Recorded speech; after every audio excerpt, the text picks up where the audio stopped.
All right. So, like 1 minute before I started the stream, Virginia shanks a field goal. So let's go ahead and check their live cover odds as we speak. They look good to start the game, but they've kind of cooled off a little bit. But let's see where we stand. I got this algorithm fixed, so it should be a lot more accurate now. It also runs a little faster. But I'm also going to say this. Fox College Kickoff is better than ESPN Game Day. It is. It's better. And, all right, Virginia's still at 64.8%. Over and under is very split. Do I have a play on the total? I do not. I just have a play on the spread. I have a play on Army across the board. So Army at -6.5, under, and the money line at -263. I have nothing on Miami of Ohio and Minnesota. But we got some games starting at 11 o'clock.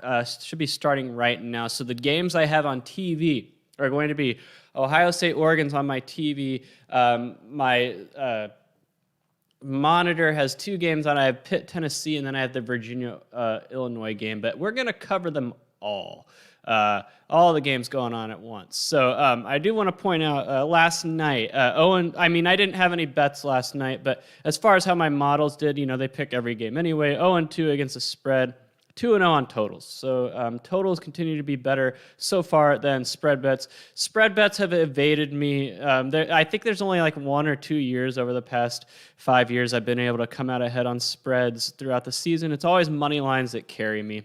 So if you ever want to follow my plays for college football, I probably would do money lines first. Anyway, where are we at? Last night, the Kansas game, for those of you back Kansas, that was tough. They were down by 6 midway through the third quarter, and then Coastal Carolina scored 21 unanswered. And Kansas did not end up covering, so that was a tough bet. I didn't have a play on it, but all my models did have Kansas. They pick every game, but when, I don't follow them all. But it's been interesting last night, so I did get that fixed. Minnesota, Miami. I have not, my models are split on the spread. They do like the under, but I have no play on that. Under 54. That makes, I don't know. Minnesota's a better offensive team. If we check this out, their defense is what struggles, but Miami doesn't really do much good of anything. Where do I have Minnesota at? 45. So, offensively they're number 16, but defensively they're number 85. I did add a game log to my team pages, for those of you who might not know that yet.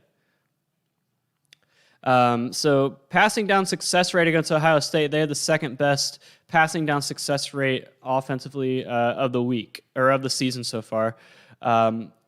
They also did well on field position, number 6. But the only team with a better passing down success rate was Auburn. And so I did add another thing I added here. I added a game score, which measures a team's overall efficiency for the game. Alabama against Miami was the tops in week 1, followed by Cincinnati against Miami, Ohio, Auburn, Akron, Western Michigan, and NC State, South Florida. Let's look at Miami. Offensively, number 115. Defensively, number 114. They don't do really anything good. Against Cincinnati, a lot of red. The things they did do kind of well was prevent Cincinnati from getting penetration.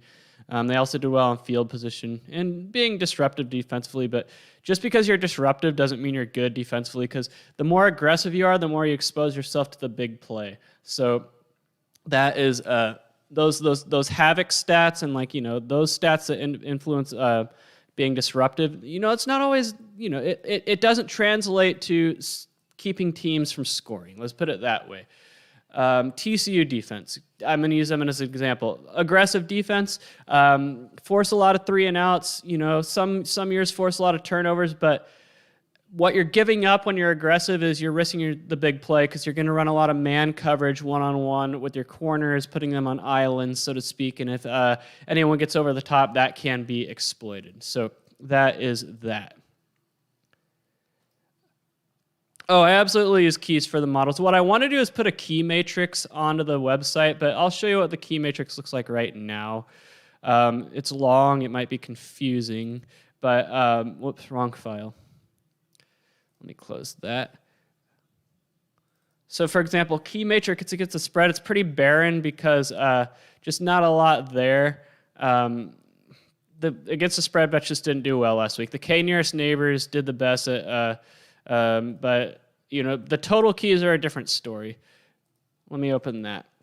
So I had a lot to pick from for total keys last week because the totals have done well so far. What I picked, I think I ended up picking this one right here. Boost support vector machine neural network combo. That's what I am using this week. It looks like someone just blocked a punt. Looks like Tennessee just blocked a punt. I do have a play on Tennessee at plus 3.5. So they're going to have the ball first and goal from the 2 after that blocked punt. It looks like East Carolina is already on the board with a 75-yard touchdown pass to start the game. That is interesting. Yeah, I saw somebody post about how like Shane Beamer, South Carolina's coach, should be the coach of the year or as a leading coach of the year candidate because they shut out Eastern Illinois. I'm like, come on, man. Anyway, Spencer Sanders is playing for Oklahoma State today, so keep that in mind. So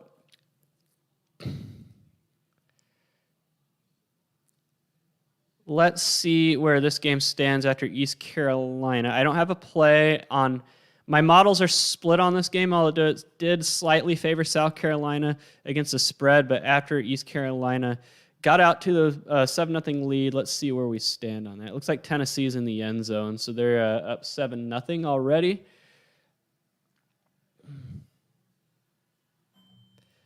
So East Carolina is now at 55.4%. Pregame, they were at 39.9%. So that early touchdown did help them out. Looks like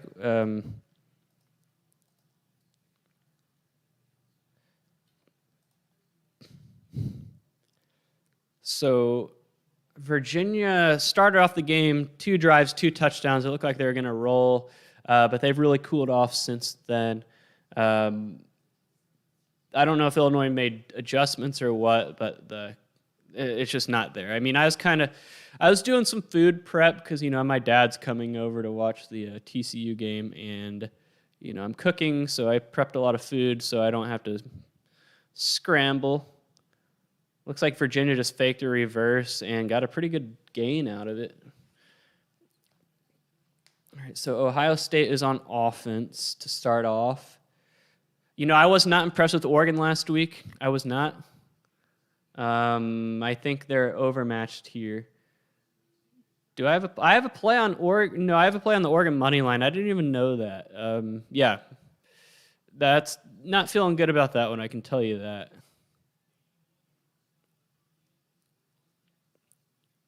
But hey, they met the keys. So if they met the keys, then that's how it is. That's how it is.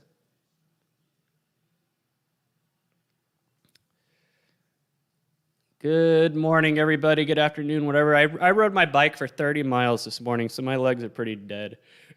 30-mile bike ride. I rode all the way to Benbrook and back, which is like, yeah, it is what it is.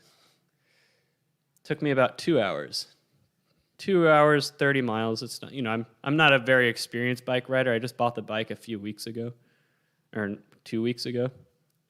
All right, so Ohio State facing a 2nd and 4. They are in no hurry. They are in no hurry at all.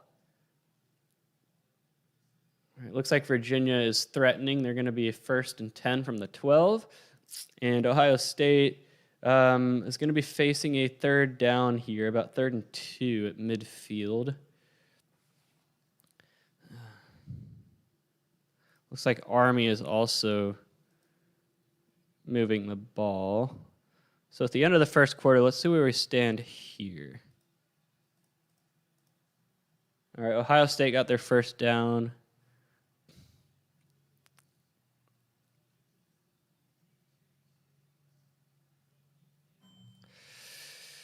All right, so things still look pretty good if you're an Army backer. Let's put it that way. No need to panic yet. And I am going to post that to my Twitter account, which I was active on last night with the projections.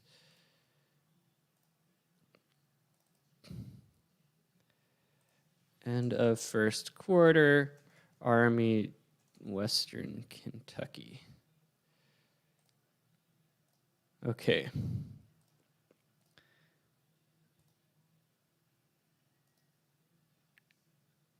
So Oklahoma State did not score in their opening drive. Miami of Ohio is getting started. Brett Gabbert is still their quarterback. Wow. All right, let's see where we stand here. All right, looks like Virginia is about to go into the end zone, which is good for me. I have a spread bet on Virginia -10. All right, and Ohio State is facing a 4th down.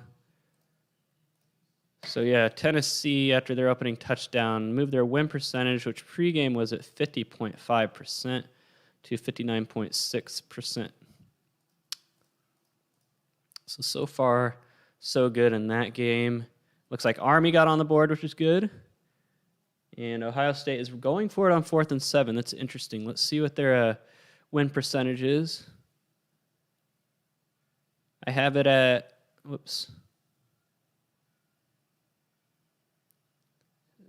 92.7%, and drops back to pass. Not even close. Not even close. So 4th down stop for Oregon, and Virginia scored again, which is a good development. Appreciate it, Betting Tips 1000. Yep. I watch a lot of other channels that talk about this stuff, and, I try to provide an alternative to that. A lot of them are like, if you've watched my videos, you see me make fun of it, but a lot of them are like, they're just like, I think. All they say is, I think. Like, okay, you think according to what? Your gut? Like, I at least try to use statistics to back my opinions. And I feel like that's what sets me apart. But, I might not have anywhere near the views some of the other channels have, but that's fine. I'd rather have a small audience, and there's so many things I could do to grow my audience. Like, a lot of people say I should do NFL, and I'm not going to do that because, A, NFL just doesn't interest me as much, and B, I just think it's a harder sport to model. It is. Very hard sport to model. You're never going to make it far building models if you're not interested in what you're modeling, because you're not going to be able to stick it out. You have to be curious. I believe being curious is the biggest trait you need when it comes to building out models or doing anything sophisticated with stats. You need to be curious. If you're not curious, you're not going to stick it out. Yeah, Matt Stansberry, there was a lot of those. There was a lot of those in Las Vegas. I mean, betting shows on the radio in Las Vegas are dime a dozen, and they're all crap. All of them were crap. Every single one of them, like I said, they're all about I think. Like, I think. And like I said, I've made videos making fun of that concept before, but it's true. Like, based on what? You think, but based on what? Like, okay, what makes these people who say I think? So all these like sports betting talk show hosts on the radio, what makes them betting experts? Do they have a track record? Do they have, like, what makes their opinion hold weight is my question. Even if they're not a tout. Like, at least I try to give my opinion some sort of weight by at least putting numbers behind it and showing my work. That's why I hate shows like ESPN's Daily Wager and Fox Bet Live, because that's all it is, I think. They have, like, what is Cousin Sal's credentials? Like, what makes him such a betting expert that he is on Fox Sports 1 for Fox Bet Live every day of the week, right? Yeah, no, you're absolutely right, Betting Tips 1000. I've said that in many of my videos. Their analysis is based more towards who's going to win and not who's going to cover. That's the problem. NFL's harder to model because the hardest part for NFL is preseason estimates. With free agency and everything, you don't really know how things like that are going to impact. It's just hard. And they're harder markets to beat. There's no soft markets in the NFL.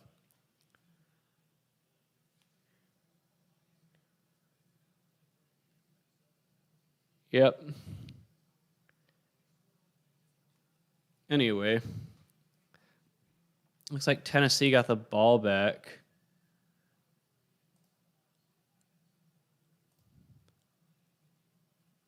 Testimonial, yeah. You have shills. There was one guy who used to broadcast from the D back when Serco was under construction, and he'd have his shills call in and like wash his balls and praise him, of how great he was. Okay, yeah, like that's really organic.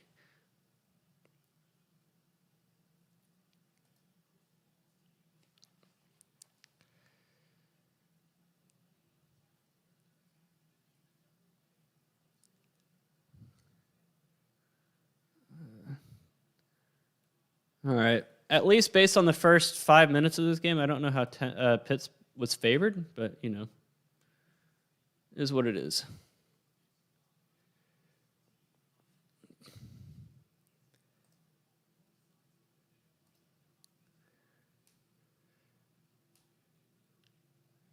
Deep pass from Tennessee. He has a guy. Oh, he dropped it. Ball popped out. He had a guy. Looked like he caught it at first, but there's a flag. Thomas Dunlap is also right. Like these people, the truth is these people who populate betting radio shows are not there because they're expert bettors. They're there because they're marketable. I wonder what the flag is in this Tennessee game. That receiver who dropped that pass probably got the wind knocked out of him. All right, holding on Tennessee, so even if he had caught that, it wouldn't have stood. Wow, Illinois is actually trying to score here before halftime. Looks like Minnesota is threatening. And Tulsa, Oklahoma State did not impress in week 1, and honestly, jury's still out on them. Oklahoma State's one of those programs that seems to get the benefit of the doubt for some reason. I don't know why. But they do. Yep, Matt Stansberry knows. How are you doing, Bear?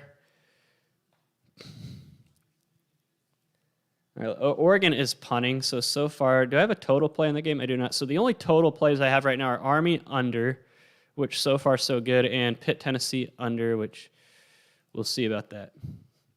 Oh yeah, Steve Stevens. Yeah, we called him back when I was streaming college basketball last winter. I actually called his number in the middle of my stream. Him and the other one. We also called Stu Finer's number. I still think that there's a chance that those phone calls are what caused those trolls to attack this channel back during March Madness.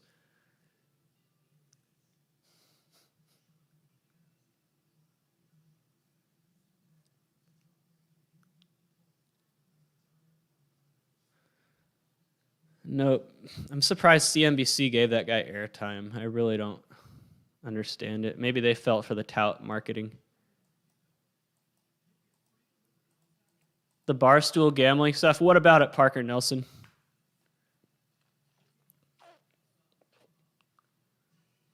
No, it was just a voicemail. I mean, it was on a Saturday.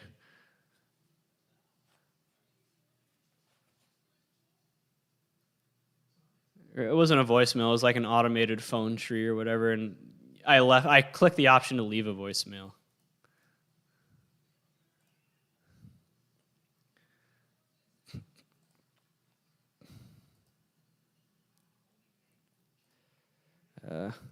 That error happens when I click the button too fast.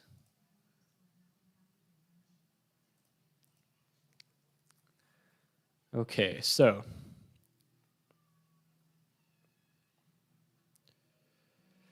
halftime in the Virginia game. Let's go ahead and see where we stand.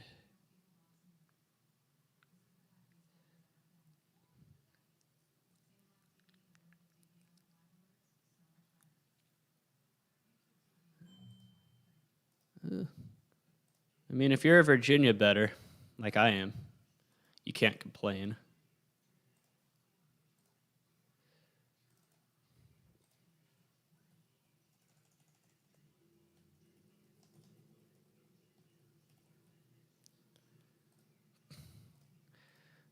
And Army got the ball back. Ohio State got the ball back, but bad field position. South Carolina not doing much. Tennessee, 1st and 20. Now 2nd and 20. Minnesota is on the board, which honestly, I have no plays on that game, and my models are split, so those lines were obviously pretty sharp. Tulsa is facing a 3rd and 25. Man, I'm hungry, but I'm not going to eat until my dad gets here. I am making my soft cheese tacos, which is what I make every year on week 2. It is a week 2 tradition. At least since 2017 was the first year I did that, and every year since. Week 3 is always nachos. Week 4 is always sour cream chicken enchiladas.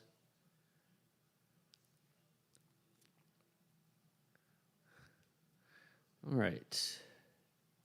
Tennessee facing a 3rd and 7, throwing a deep ball. He does not have a man, and incomplete. No, the Friday games. I mean, the Kansas-Coastal Carolina game was interesting for like a while because Kansas had pulled within 6 in the 3rd quarter, but then Coastal Carolina ran away with it and actually covered the 25, which was tough because I want to say my estimates were like Kansas had like a 90% spread cover probability there.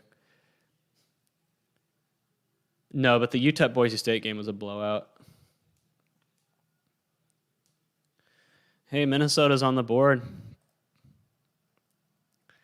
Betting tips for you, I will do a feed. See where your bet stands. Do I have an Italian week? Yeah, I have 2. I make homemade pizza from scratch, and I also do a baked ziti. All right, you're at 59.4% betting tips.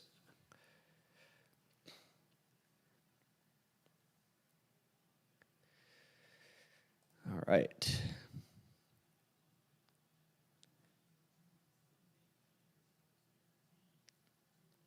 So Oklahoma State has the ball back at the 12. Army on the board again. That's good. For me, anyway.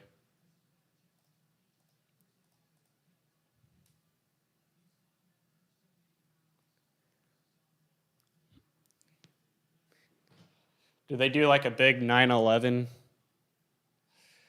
tribute at the Army game? I'm guessing that's why So my 9/11 story is that it was September 11th, 2001. I was in 8th grade, and it was the day of our first 8th grade football game. So for our 8th grade football games, I was in junior high, and what we had to do on game days was wear like a button-up shirt and a tie. So, I had my shirt and tie on and everything ready for our game. And, I got to my first period class, which was like a class called GMR, and it's pretty much about, it was like an elective class you took about engines, kind of like a shop class. But my teacher for that class was Coach Graves, and he was a Vietnam veteran. He was fiddling with a TV and TV antenna. And, I didn't think much of it. But under his breath, he kept muttering, effing Saddam Hussein. He kept saying that over. I was like, why is he so mad at Saddam Hussein? And then finally, he got the reception to come in. And that was that. And our football game that day was canceled. That is, I just remember, all day watching TV in all of our classes. I was like, what's the point of even changing class? We had 7 periods, and we're like, every class we had to change to was, just watching more TV. I was like, why didn't, they just couldn't just send us home, I guess, because the buses and everything.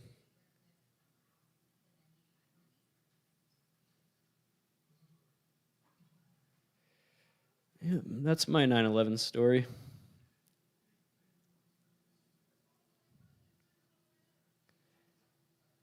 If I beat the closing line, are you guaranteed to win money? I mean, theoretically, if you can do it over the long run, yes.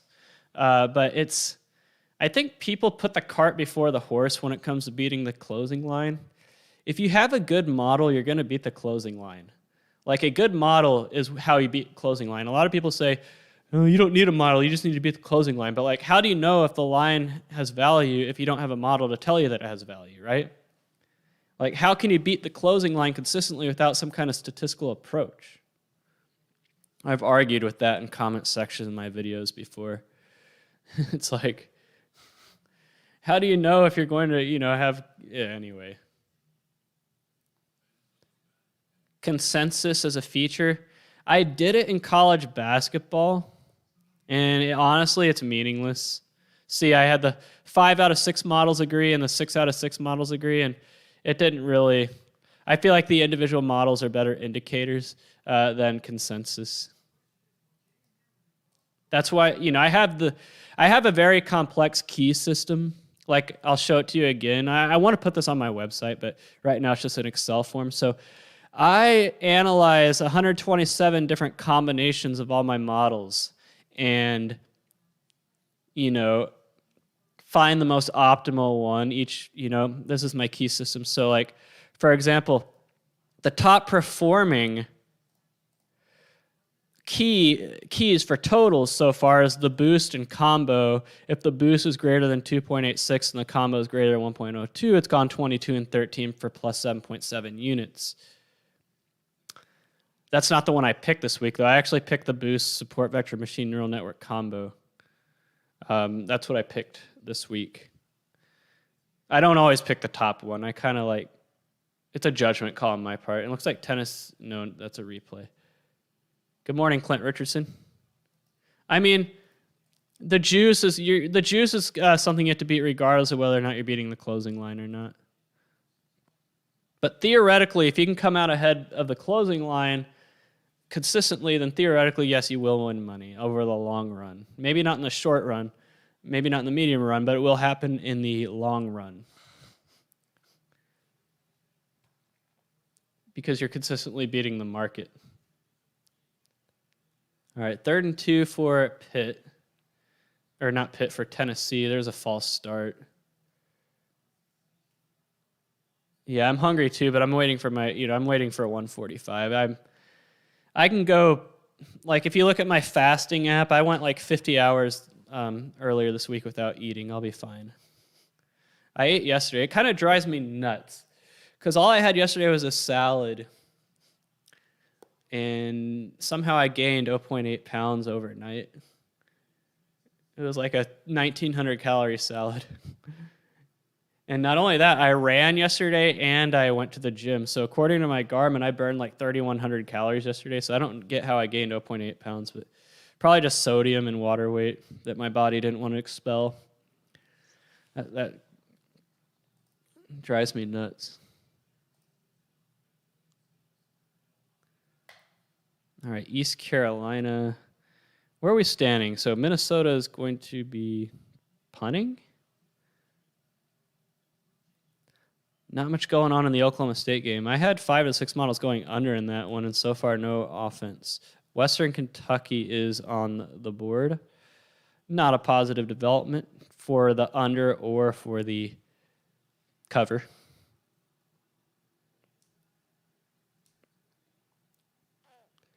Tennessee got their first down. And 1st and 10 passing complete.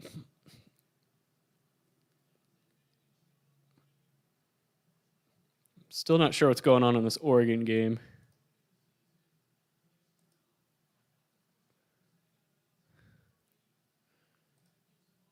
Looks like a personal foul. Way out of bounds. That was a really late hit.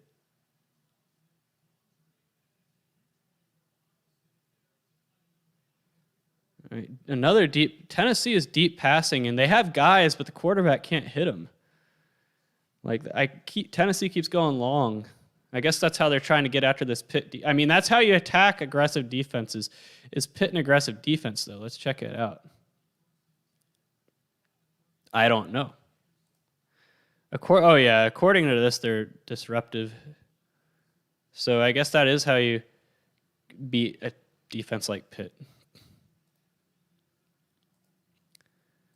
TCU is a disruptive defense. 3rd and 10 for Tennessee, and once again, Pitt is jumping off sides. They just cannot stop. So another deep pass from Tennessee and another overthrow. But that was a free play because of the offsides, but that's the second time Pitt's jumped off sides on this drive.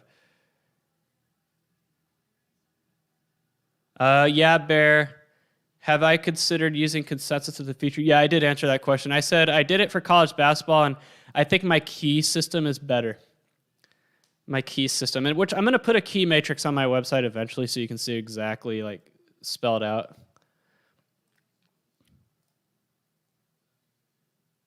Yeah, Virginia I think is underrated. I've talked about them. I think they're a better team than people give them credit for. I think Bronco Mendenhall is a good coach. And 3rd and 5, Tennessee gets an out route for a first down. It's like I said, so far I don't see why Pitt was favored in this one. They don't look like the better team to me. 2nd and 13 for Ohio State goes not very far, so they're going to face a 3rd and long. Probably 4-down territory for them again. Tennessee wanted to go deep again, but got sacked. Yeah, Ball State, I'm looking forward to that one.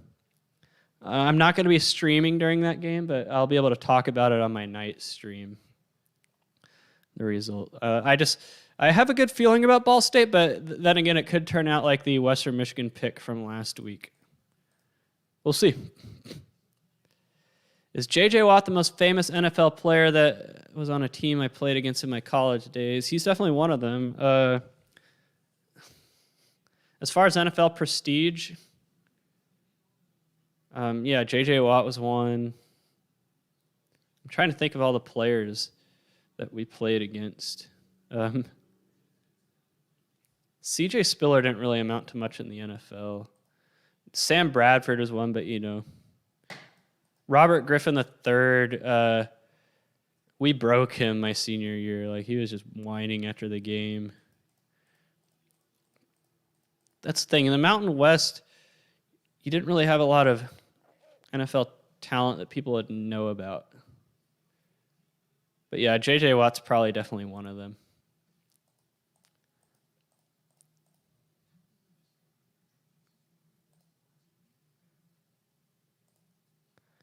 And good punt for Ohio State. Let's see where Oregon stands at that. The drive expectancy is 1.35. So let's do a feed for this game.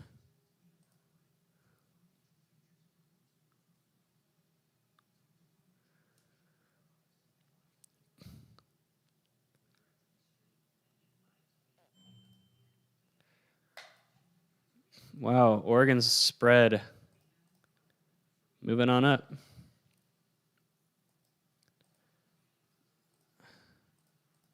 I mean,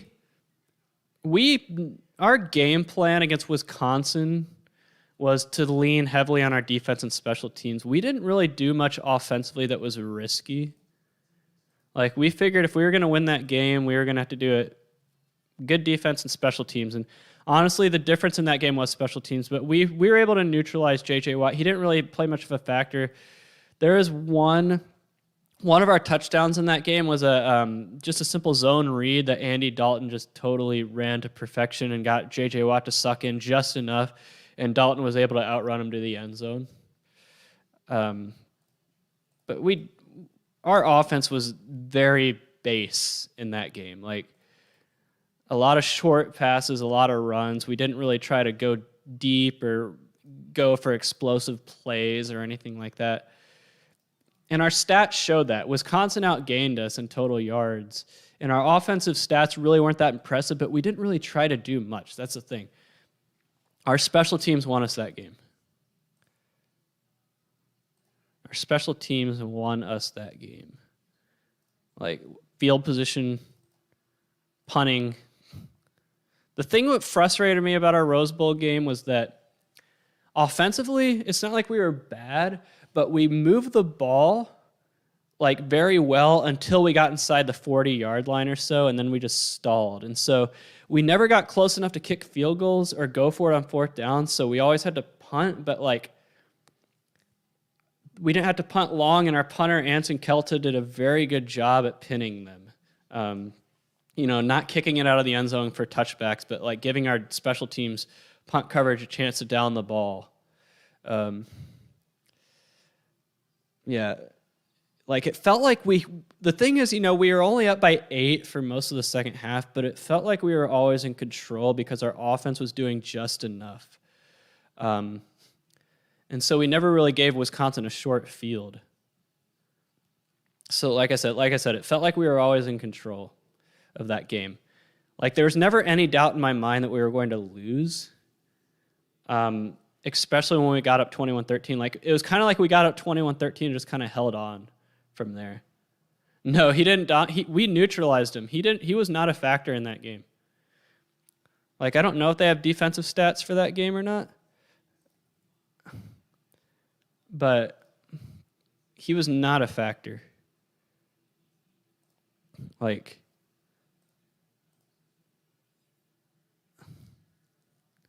we pretty much out Wisconsin in that game. Like we pretty much ran the clock, ran the ball just well enough. Just well enough to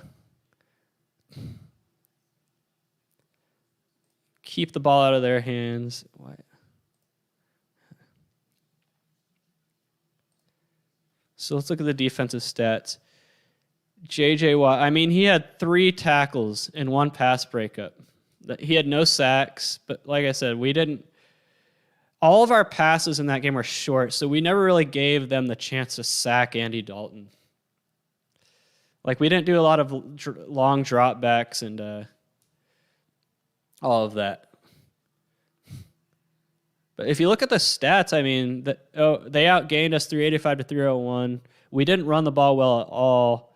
But passing-wise, we did very well on third downs. And didn't turn the ball over. No penalties. So, anyway. That was that.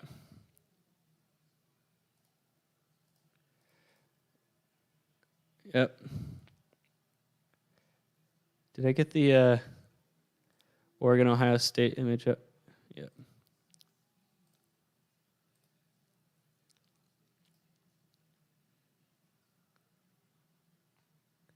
Oh, confidence. Confidence interval? Are you talking about like a p-values and t-test and all that? Yeah, Bear.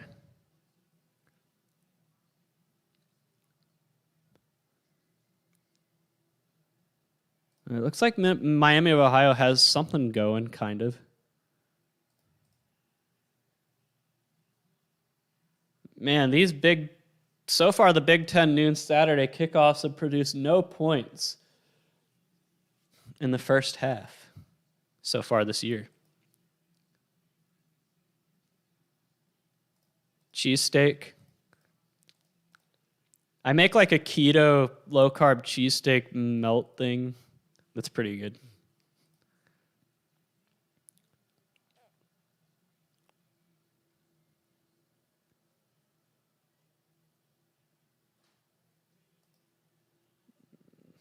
Good defense from Ohio State.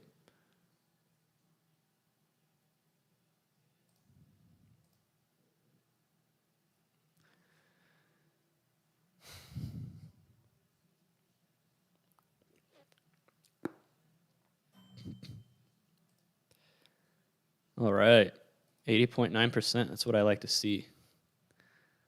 And my total, I have an under in that game as well, and it's at 68.9. That's good. Let me check on my under here. Keto is just another word for low carb.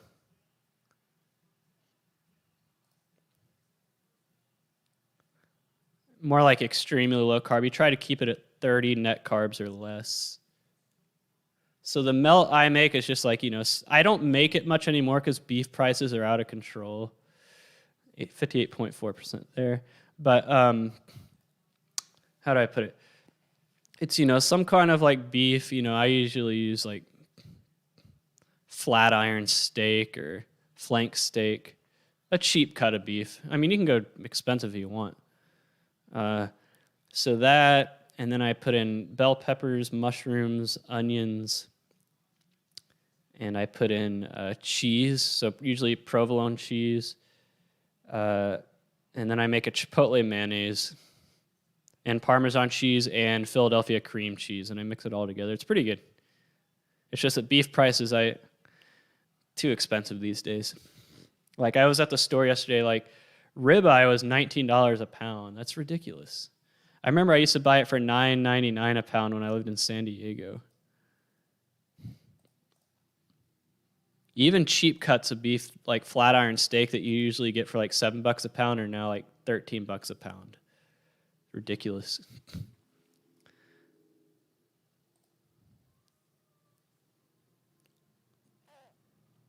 It's called inflation. Inflation.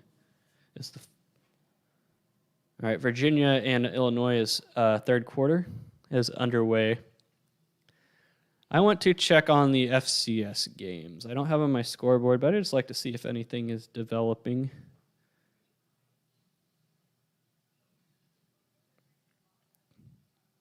Kent State 25-0. Auburn only 6-0 over Alabama State. I'm surprised at that one. Alabama State is much worse than Akron. Surprised at that one. They handled Akron. Wake Forest only 7-3 over Norfolk State. That's Michigan State 14-0 over Youngstown. Northwestern 14-0 over Indiana State. Yeah, it does cost more to eat healthier. It's true. Because carbohydrates are the cheapest food source. And I only eat carbs 3 times a week. 3 times a week. And usually before a big workout day the next day, so I have some glucose in my muscles to fuel my workouts.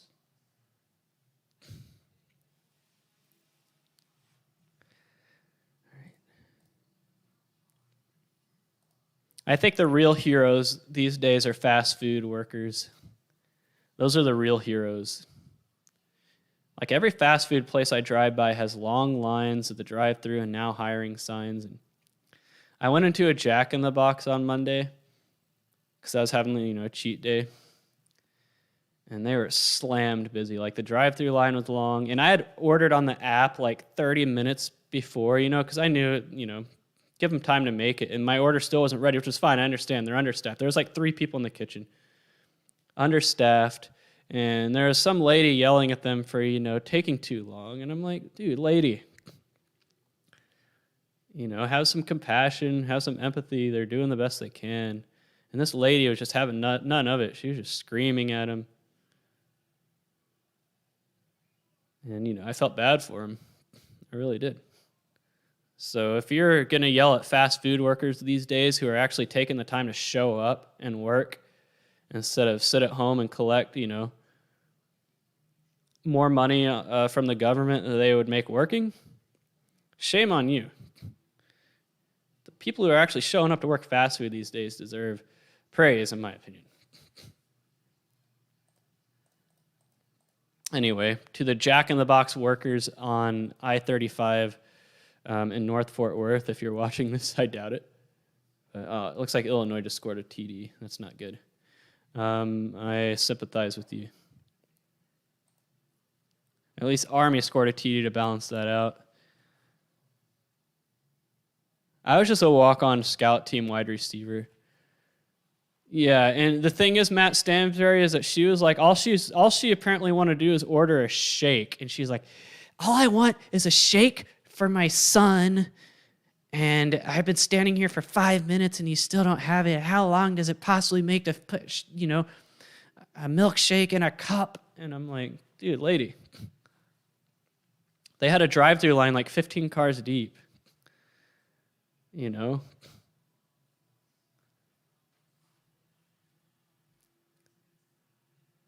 they had my online order, which was massive, which they were probably working to fill. And I saw her son. The last thing her son needed was a shake. I mean, her son, which might have been, 8 or 9 years old, very well could have weighed more than me. I weigh 162 pounds. I don't know. He probably don't weigh more than me, but he was well on his way to weighing more than me in a year or two. Oregon is on the board. Oregon is on the board. Yeah.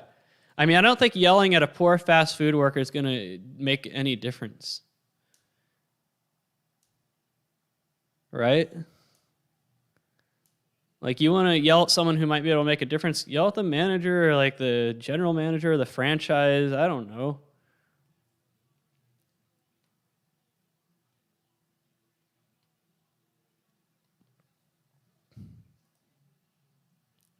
Oregon's on the board. I have them on money line, guys. Don't forget that.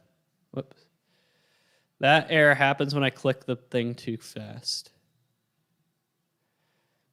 All right, my money line bet.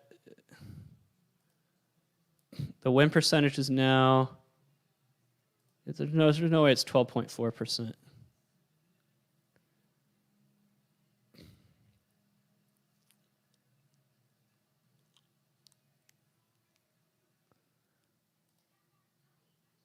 Who made a field goal in the Miami game? Because it says 46-yard field goal good, but I don't see I only see 7-0. So the API probably hasn't updated yet. Okay, Miami of Ohio made it. I'm surprised Oregon's win percentage only went up to 13.6% after that. Maybe my feed algorithm will be more because it uses a slightly different algorithm, I think. The feed one does. It uses a more complex one because the one I use on this board, I have to have it maybe I have to have it simpler because I need it to update for every single game. But this one I let it run longer. Okay, so they're same one. So maybe it is the same algorithm. ATS 87%. Their moneyline ROI is still negative. South Carolina's moving the ball. Tulsa and Oklahoma State. That game will not go over. Let's see what the over under percent chance is for that.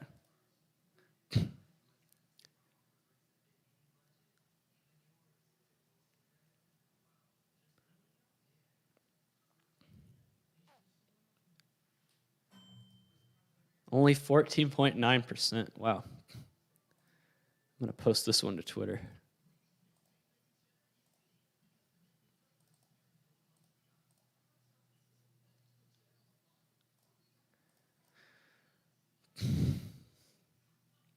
Bad tackling for Virginia on the Illinois touchdown run. That was bad tackling.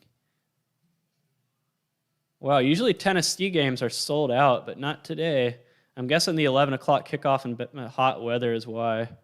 That they always blame it on 11 o'clock and hot weather.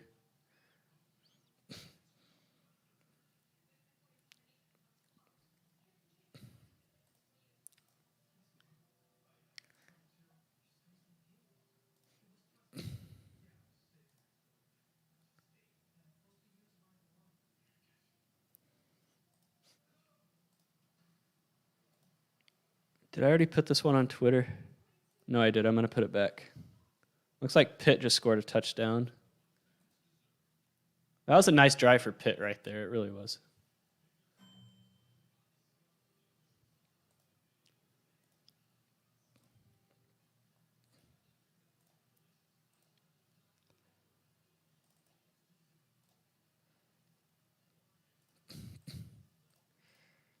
I mean, Oregon has a 1 in 7 chance to win.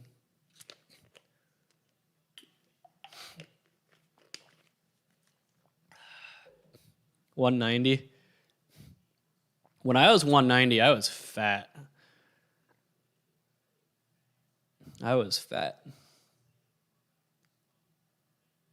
Man, that was a horrible. I think that was a offsides on Illinois there.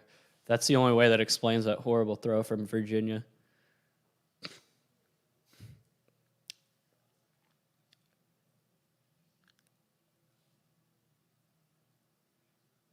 Yeah, I was offsides. So when I weighed 220 pounds, I was fat, right? And I was like, hey, if I get down to 190, I should be fine. And then I got down to 190, I was still fat. And I was never in my mind did I think I had to get down to like 160 to like lean out. But that's how far down I had to go.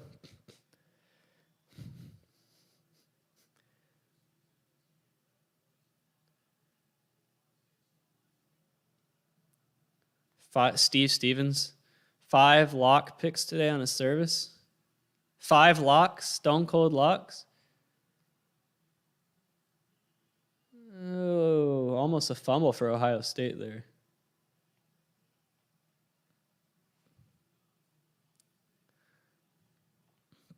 All right, Virginia got their first down.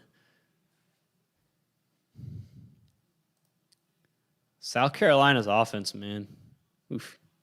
They're not playing a good defense.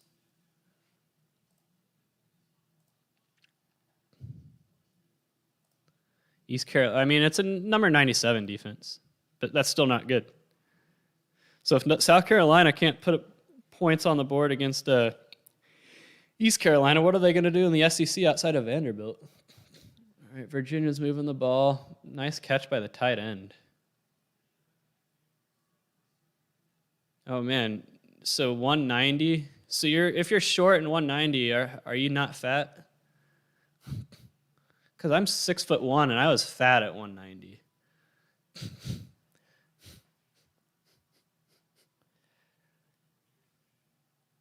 Like double chin, belly overhang, no muscle definition, no visible abs. My abs didn't start showing until I got down to about 170 or so.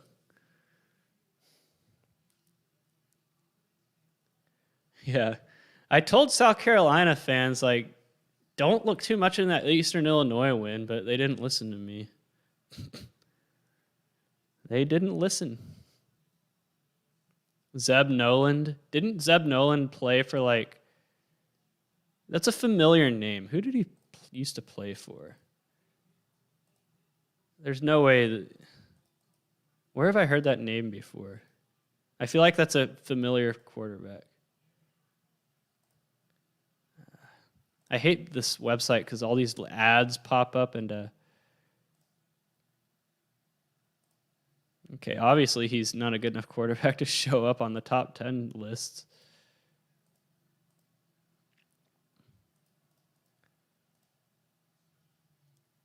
Zeb Noland. Yeah, he played for Iowa State. I knew I'd heard the name before because he played against TCU in the past. Oregon gets their 4th down stop.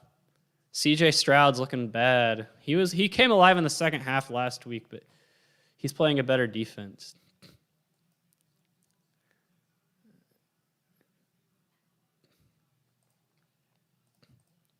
All right, what's Oregon's win percentage up to now? Now it's at 16.3%. They're getting the ball back, so that means it'll go higher based on what I know in my algorithm. Man, it is a punt fest for Tulsa, Oklahoma State. I'm not worried about Oklahoma State as a TCU fan. I'm not. We usually play them pretty close anyway, and usually beat them at home, and they usually barely beat. I mean, they've beaten us once in the last 5 years.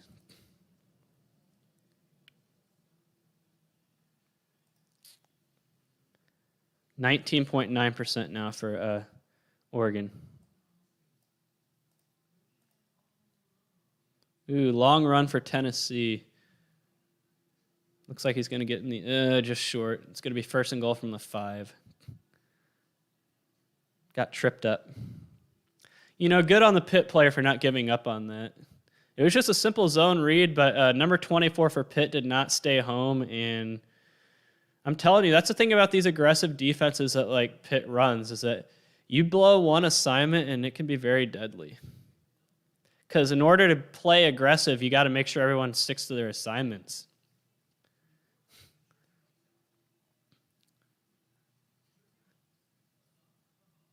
You know, as a TCU fan, I remember we were playing Oklahoma on the road one year, and they were only up by 3, and it was late, and it was 3rd down. If we stopped and we get the ball back, have a chance to win. And one guy on TCU's defense does not play the cutback lane, and Oklahoma busts out a 75-yard touchdown run to ice the game. All because one guy did not stay in the cutback lane.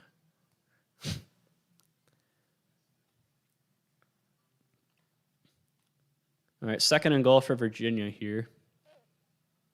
Oh, Western Kentucky scored right before halftime again. What's going on? That's going to kill my under bet. And Virginia's in the end zone. The average Joe in person. You know, I almost did this on Thursday. I almost did a live stream called Crappy Picks where I did picks, you know, like everybody else does them and just said, I think, I know, you know, but I didn't. But I thought about it. Oh man, late flag in the Tennessee-Pitt game. And that could be big implications because Tennessee is going to face a 3rd and 8. But a late flag. After the play, obviously personal foul on the offense, so that's going to push Tennessee back.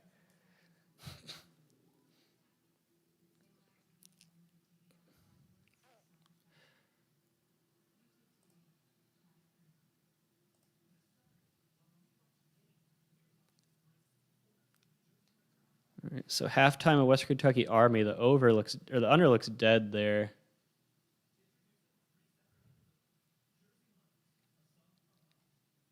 So the Oregon money line,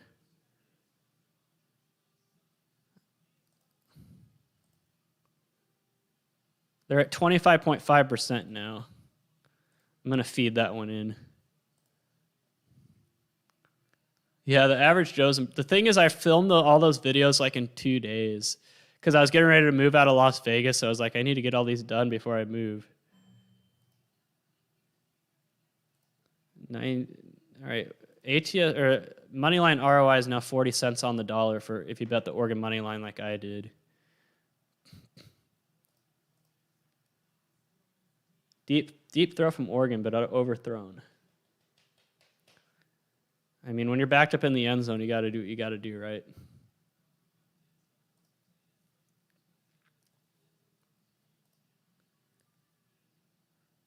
So Tennessee is going to be facing a 3rd and goal from the 25. Nice.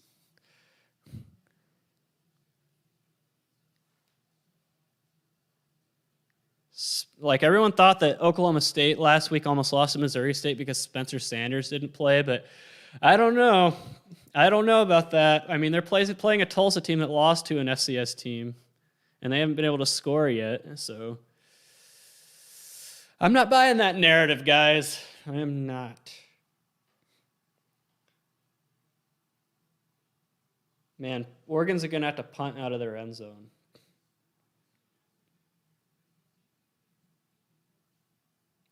Here's the flaw in drive expectancy is that Oregon's facing 3rd and 8 from the 1. And the drive expectancy for that is, what's it got to be? It's not 1.35, I can tell you that. It's got to be 0.5 or something like that. You got to think at some point it's negative because the risk of turning the ball over and or a block punt and the field position that Ohio State's going to get, you know. But I haven't gone that deep into drive expectancy. And a false start or an offsides. Oh, a timeout. They called timeout. But you got to imagine that the drive expectancy for 3rd and 8 from the 3, I have it at 0.43, but it's got to be something. It's got to be negative. It's got to be negative, especially if you're playing against a decent defense. What are the odds they turn it over or get a punt blocked or give great field position? Man, that touchdown right before halftime for Western Kentucky Army was a backbreaker for the under.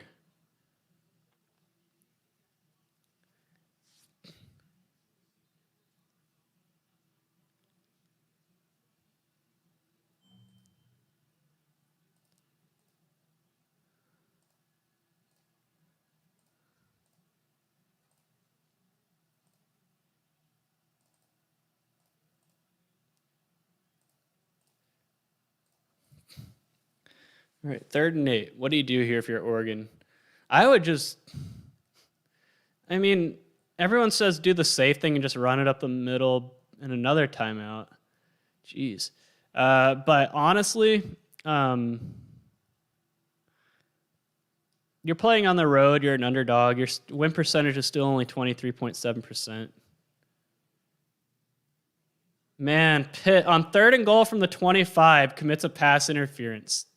3rd and goal from the 25, you commit pass interference, you moron. Like, I don't care. I have Tennessee spread, but I still have the under, so I was hoping they get a field goal out of it.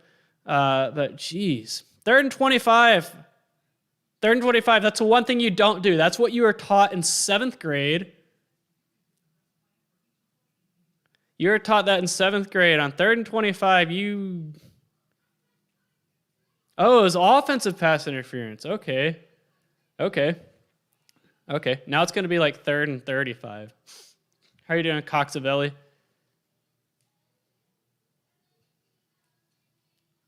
Jose Antonio, I thank you for the kind words. All right, 3rd and goal from, I don't know. 3rd and goal from the 38. Nice. They're running a bubble screen. And they got 8 yards. So they're going to have to kick a 47-yard field goal here. That was good for the under. I'm kind of glad.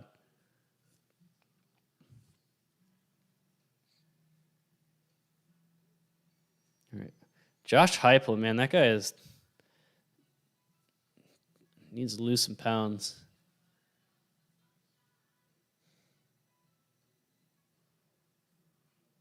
So does the Tennessee kicker. You can see his gut protruding out from his jersey. All right, 47-yard field goal. Oh, he shanked it bad. Oh no, it curved back in though. It looked like it was bad, but I don't know. That was like a wicked curve on that. So field goal's good. But biggest upset of the day, I think. I don't want to be a square and call like a 1-point dog an upset, but I'm still sticking with, gosh.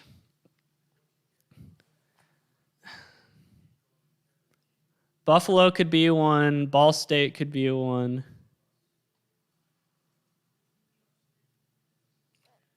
Rice could be one. Appalachian State is probably my pick. Just because you have Washington could be one as well, but you have Miami coming off that emotional loss. BYU's another one. But Miami coming off that emotional first game, having to get up for Appalachian State, who is going to be up for it. How often do I think point shaving goes on in college sports? I don't think it happens at the major level. I do think it happens in lower conferences. I definitely think it happens in conferences like the MEAC and SWAC and college basketball. No doubt in my mind. Which is why you don't see some of those lines offered. But, yeah. It's harder to pull off at the higher levels, so they usually go after lower levels, which I think it does happen. All right, 3rd and 8. Here we go. And they ran rollout, play action pass. They got his tight end. See, that's what I was talking about. I was like, running the ball at the middle is what a scared team would do. You got to be aggressive, and they were.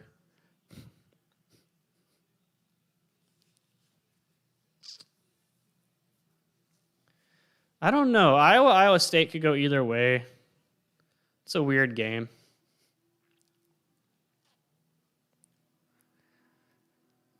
I don't think Iowa's as good as they showed last week, and I don't think Iowa State is as bad as they showed last week.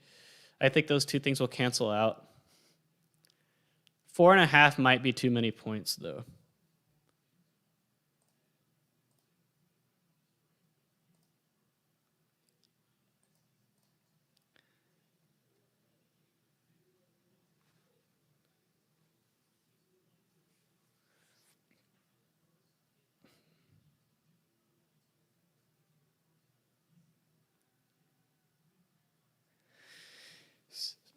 CJ Stroud's not looking good so far, guys.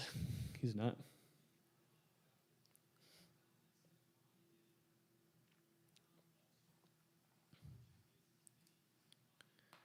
Appreciate it, Matt Stansberry. I wish I liked NFL, but I can't remember the last Sunday I watched NFL.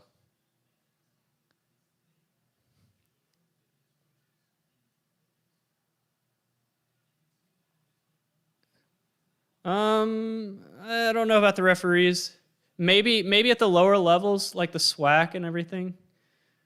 There's a reason that books are very cautious about putting lines for the SWAC and MEAC on the board, because they don't even try to hide the fact they point shave in those leagues.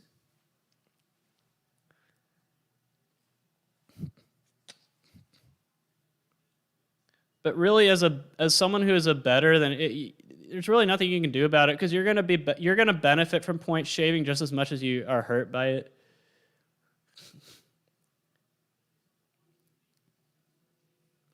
Man, both of my under bets look dead.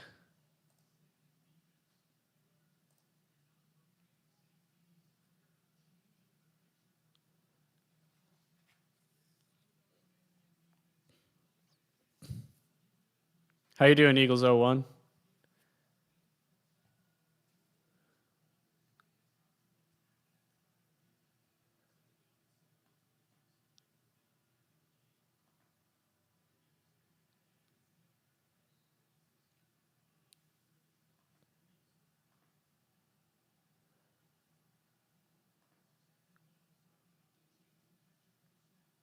The SWAC, SWAC, Southwestern Athletic Conference. It's a low-tier conference in Division I college basketball that is known for point shaving. Like, reputation, long-standing reputation, because a lot of those schools are very cash-strapped and in dire straits financially, so that's why they always play, like, non-conference schedules in college basketball, exclusively road games at major teams to get destroyed. But that's how they make their money, and that's how they fund their athletic department. But they also point shave to make money as well.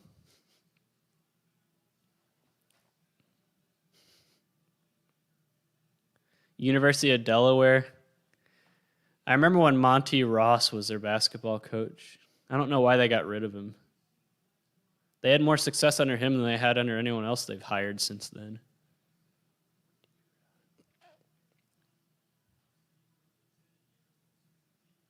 I think the NBA fixed matchups not so much. I think Tim Donaghy was a scapegoat or a fall guy. I think it was much more widespread than him. And I think the NBA kind of threw him under the bus. But I think NBA fixes matchups not so much to make money from point shaving and everything, but to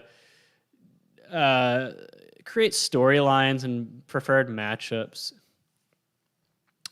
South Alabama and Bowling Green. I have South Alabama covering. Yes, I do.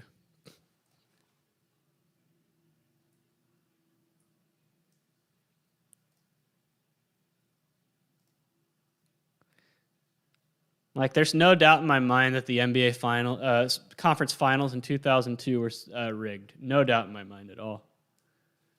2006 NBA finals rigged. Rigged. You will never convince me otherwise that the 2006 NBA finals are not rigged. Basketball is such an easy sport to fix because how referees call games in basketball can greatly influence the outcome. Like, just subtle changes in, like, how fouls are called or what's not called, what fouls are called, like, subtle changes in those things can really influence a game, because some teams, for example, I remember whenever the college basketball changed, trick play by Pitt for a touchdown, trick play, when they changed how fouls are called in college basketball, I know the team that was hurt the most was VCU because they play that very aggressive defense. And so they were hurt because they're getting called for a lot more fouls, right? And so, however, what if the refs were a little bit more lenient? Then VCU's not hurt as much and their defense works. So basketball is a very easy sport. I mean, in football, I guess how you call holding penalties, because I think holding happens on almost every play, but how you call holding penalties can help influence things. Oh, missed extra, no, it was good. Yeah, Pitt with a little trick play for a touchdown. But that under is dead. The under in the Pitt game's dead. Virginia scores again, which is good for my spread play.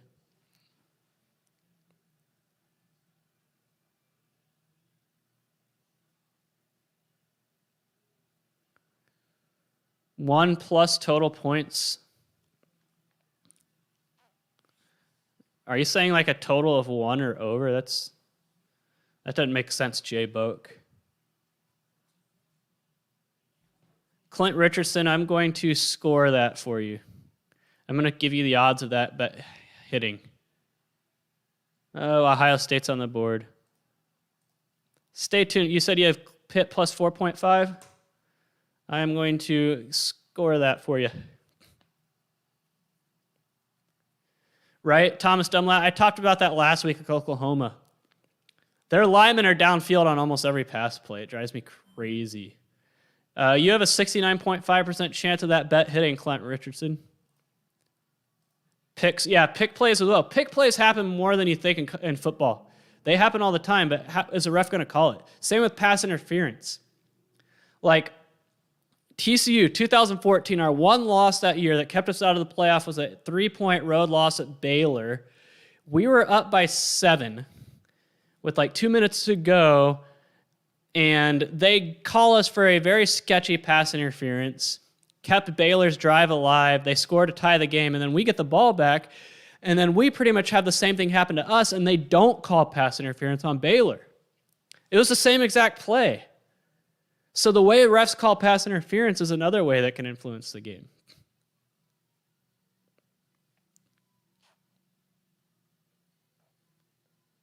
Man, I'm tired of this Olivia Rodrigo iPad commercial. That and the Applebee's commercial. Probably just a mistake, Jay Boak. Rice and BYU, I think, that's a tough one. I think BYU has a better shot to win. But I also think BYU has a better shot to get blown out. It's going to be boom or bust for BYU tonight. Minnesota versus a Miami of Ohio, chance of covering. Is there a certain line you want me to run? Or I'm going to run it at plus 20 otherwise.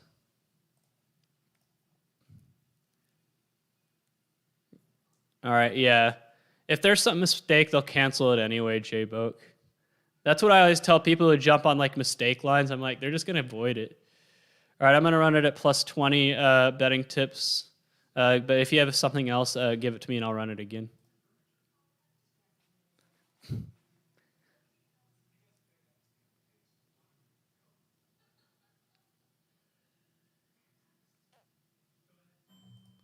It's 50-50, dude, at plus 20. Oh, at minus 18.5, it's probably going to be better than 15-50. 20, though, it's 50-50.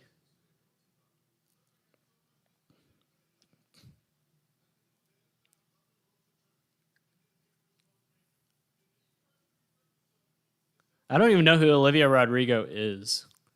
I had like never heard of her before until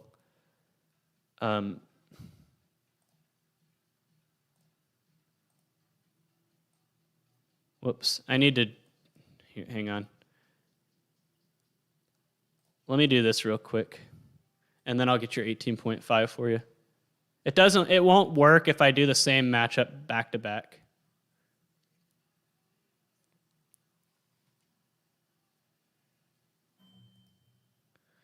All right, this is interesting. How embarrassing for South Carolina, really.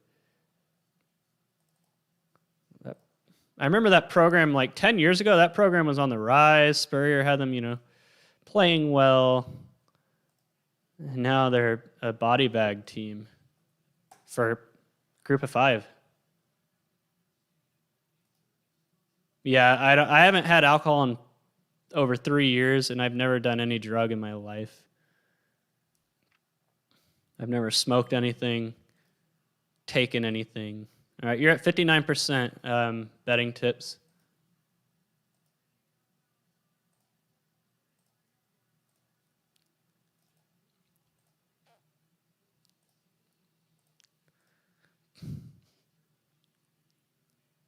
Past NFL football lines. Man, Matt Stansberry, that's a good question. I want to say I've found him before.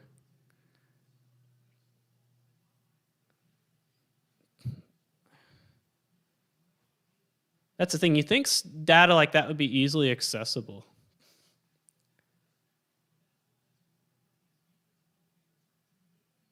It's just an annoying commercial. Like, that's not going to make me want to buy an iPad. Like, I'm not an Apple person at all. I don't own any of their products. I don't buy any of their products.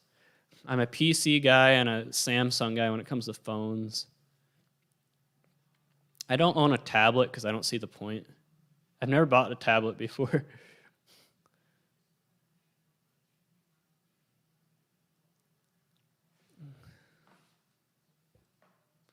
All right, Oregon's win percentage dropped to 14.2. Now it's down to 7.5.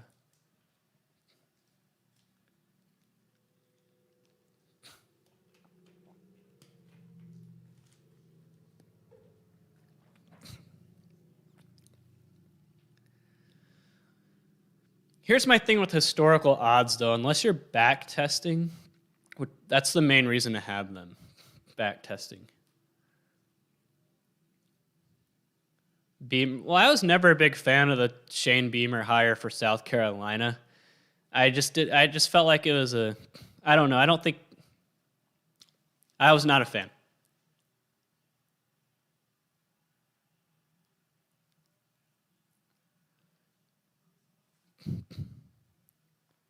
Right? A tablet is just like a bigger phone.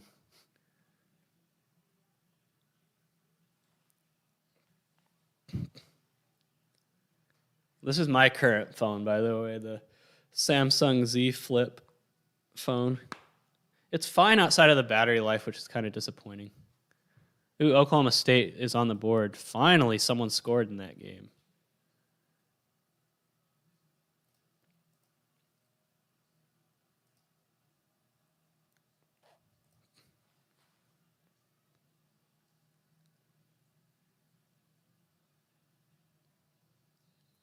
Looks like Tennessee just fumbled the ball away, and now Pitt's going to have the ball inside the red zone. Now we are seeing why Pitt was favored. It took a while, but now we're seeing it.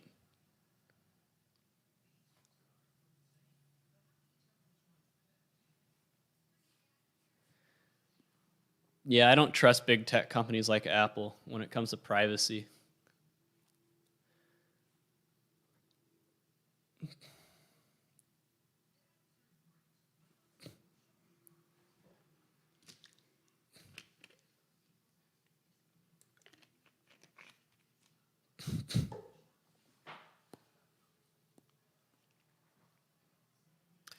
At least as of right now, once again, the Random Forest, which I want to say was the best one last week, is leading the pack, at least as of right now. Let me just make sure that Random Forest is the best last week. No, it was the Neural Network. Random Forest is number 2. How is the Neural Network doing? It's at number 7 this week, so.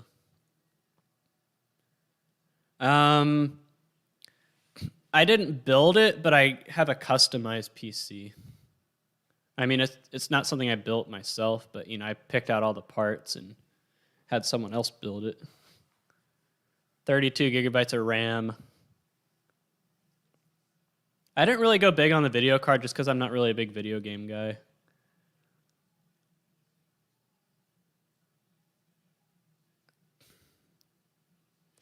Well, Cody Sale, you're not wrong. But how do you beat the closing line without a model? That's my question. That's the question I always pose to people. How do you know you're going to have a bet that is going to beat the closing line?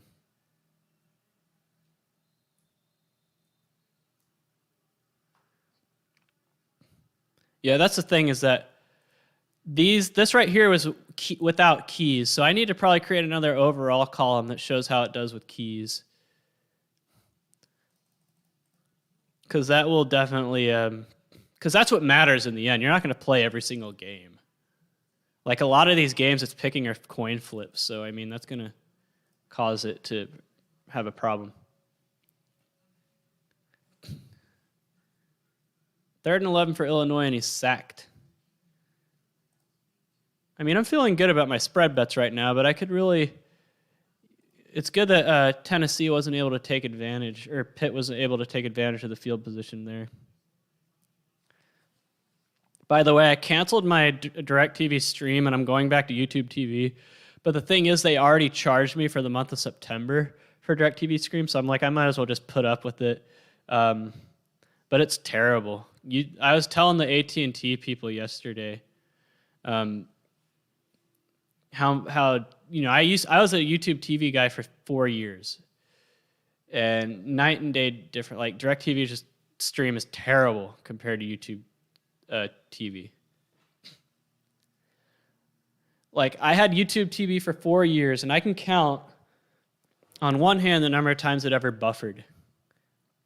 My DirecTV stream is buffering all the time, and I have the fastest internet service I've ever had in my life. I have the top speed from AT&T Fiber.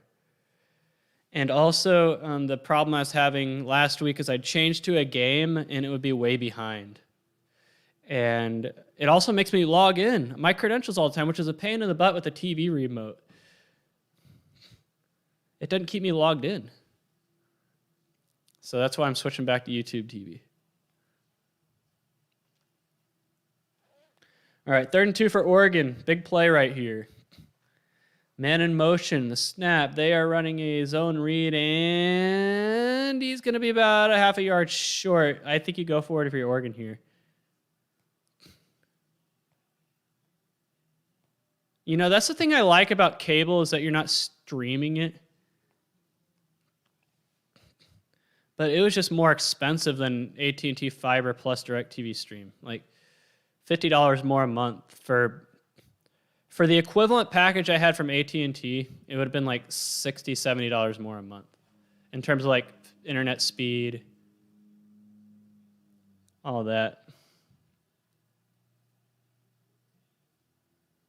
Weren't Cincinnati fans pimping their win over Miami of Ohio? They were. Cincinnati fans were saying their win over Miami of Ohio was a big deal. They were. They were.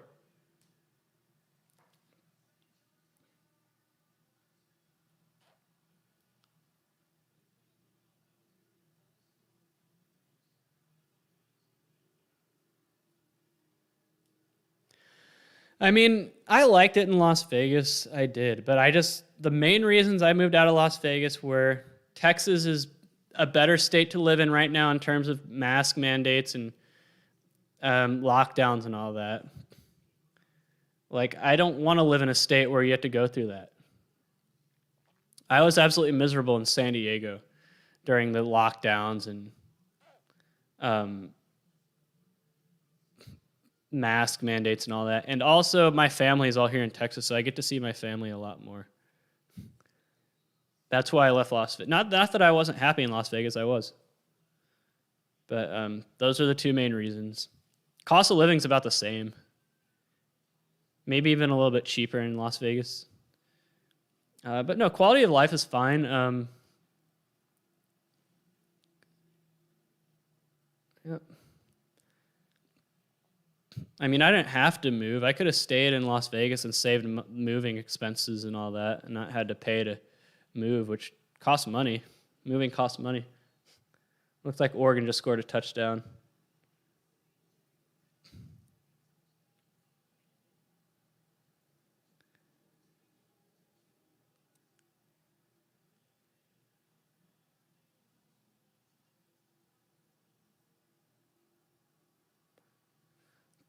All right, let's see what Oregon's win percentage moved up to.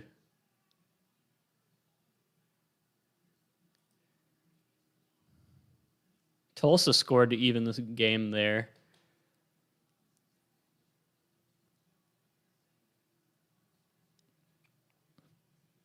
I'm still putting it this way. What's going to be the first game this year that we lose an under because of overtime or win an over because of overtime? What will happen first? Seemed like it happened all the time in college basketball. Oh, I'm cooking today, Mario and Luigi. I made those chili dogs last Saturday. I ate them on the stream.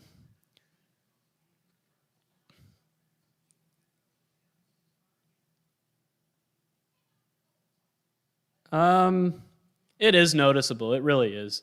People say it's balanced out via property taxes, but I don't own a house, so I mean, yeah, you pay it in your rent. I mean, they're gonna get you somehow, but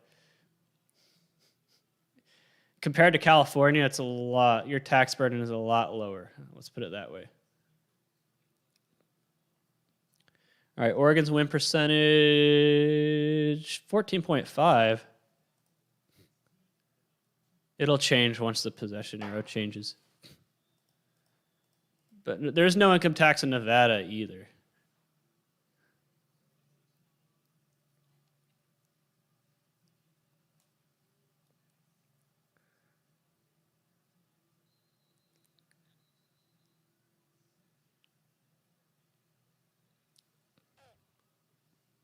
But today, Mario and Luigi, I'm cooking my soft cheese tacos, which is which I said earlier. I make that every year on week 2. That's always my annual week 2 food.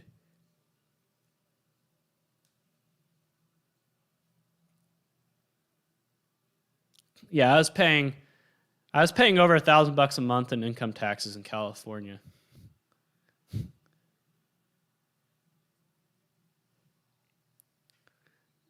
It sucked.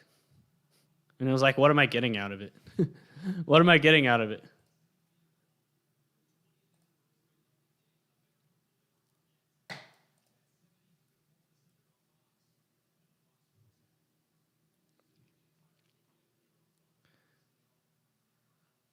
Man, my unders are dead.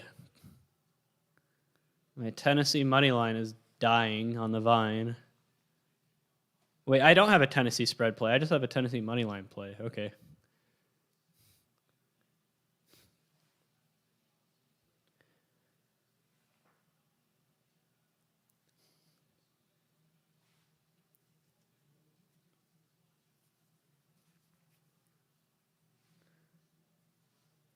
Looks like Army is about to score again. No, Matt Stansberry. I feel like that's a bit too granular, especially in a sport like college football where the sample size is already low.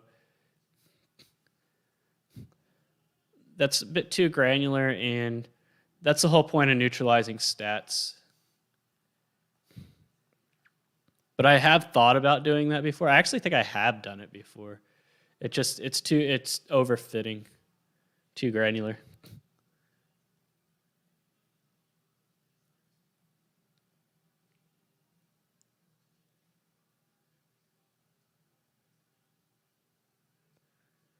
When a position player comes into pitch. What I've noticed in that situation, Clint Richardson, is that the other team's offenses don't really try that hard to hit off, just out of respect. Because remember they got really mad about that White Sox player for hitting a home run off a position player? They didn't get mad at him for hitting the home run, but the fact that he pimped it.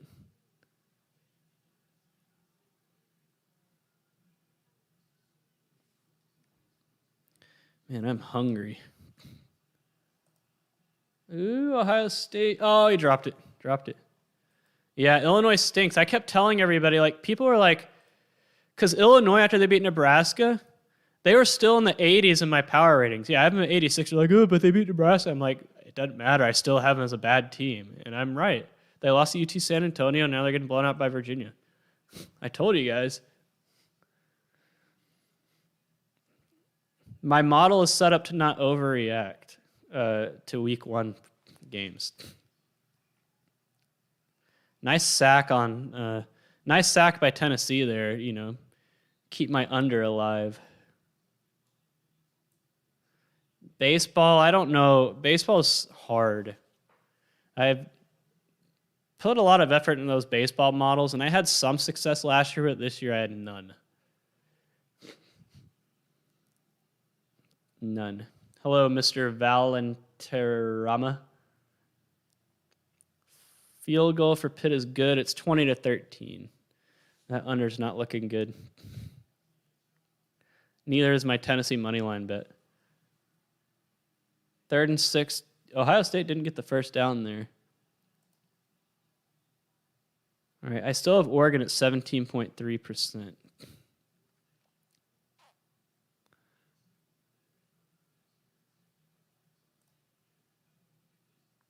Now at 24% after that 3rd down stop.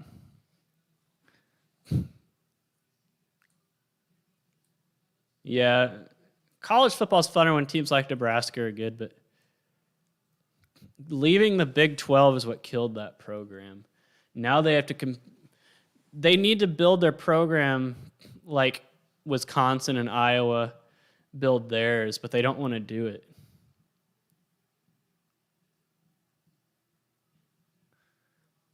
You're not gonna be able to win at Nebraska running spread hurry up offenses. You're not gonna be able to recruit those kinds of players.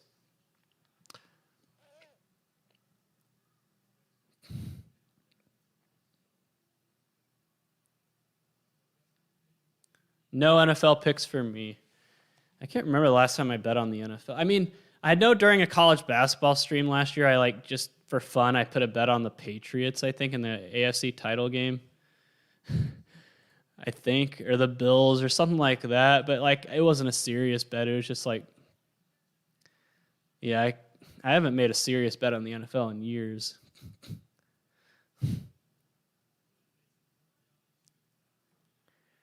I appreciate it, though, Dr. Phillies.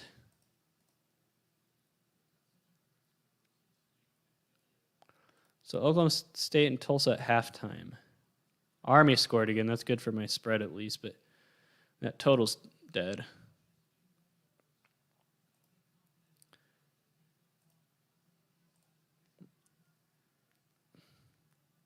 I didn't see the link for real BBB.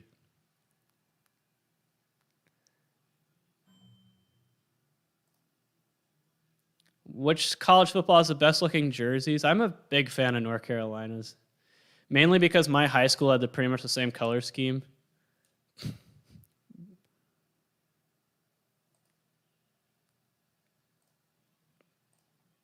How much do I bet per game? I've given the number in the past, and people make fun of me saying it's too low. They're like, "Huh, you're not a real bettor unless you're betting $1,000 a game minimum." No, it's like anywhere between $150 and $250 betting tips $1,000.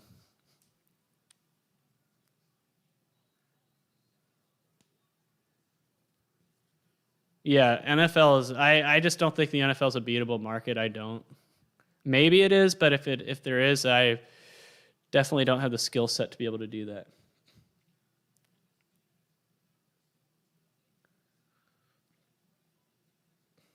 Oregon's defense came to play today, unlike last week. But will Ohio State turn it on in the second half like they turned it on last week? So Oregon gets the fourth down stopped. How did that change their win percentage?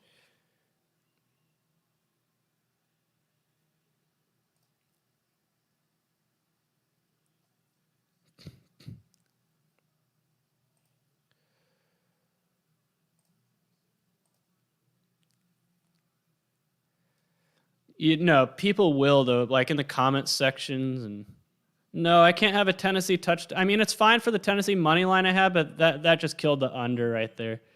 He stepped out of bounds, though. I wouldn't be surprised if they review that. I'm surprised the ATS percentage is that high, but I have him at 37.1% now.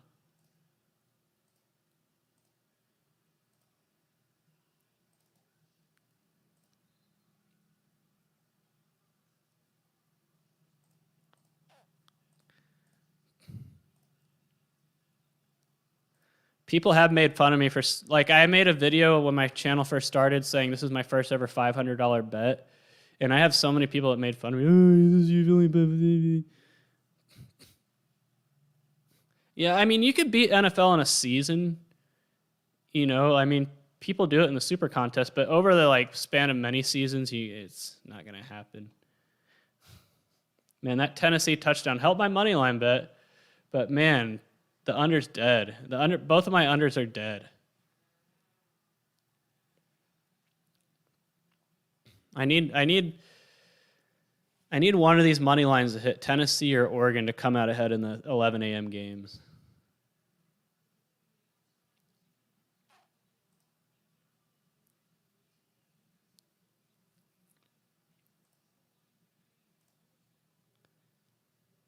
Okay, the Tennessee one just flipped.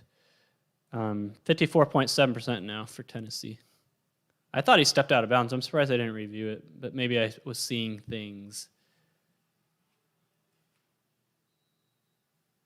Oh yeah, there's so many trolls in the sports betting YouTube, Twitter, social media sphere.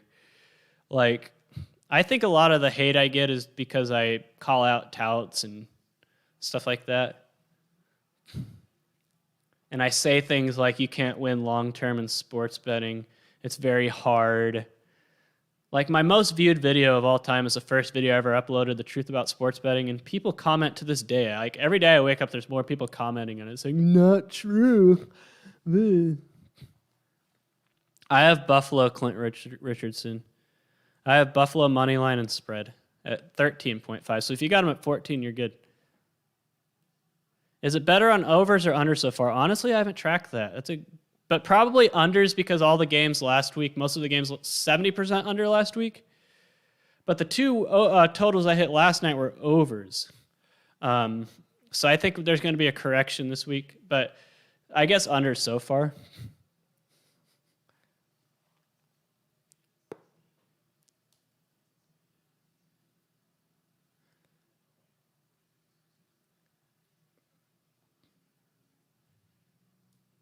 Yeah, if there's a beatable market, it's player props, but the limits are low and they'll ban you if you're too good at it. So, yeah, that's the thing, Rashim, is that I've noticed is that, like, you might win and you might increase your bankroll, but you're going to increase your bet size and then you'll go on a losing streak and you're going to be back to where you're at.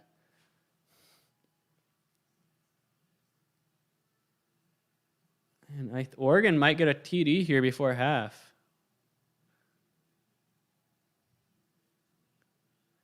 I mean, the thing is, Eagles 0-1 is that it's not factoring in, my model's not factoring in Washington's loss to Montana.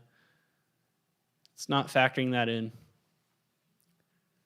Well, yeah, I think Coxville is right. There's going to be a correction, and that's the thing. A lot of these offenses didn't have a real season last year.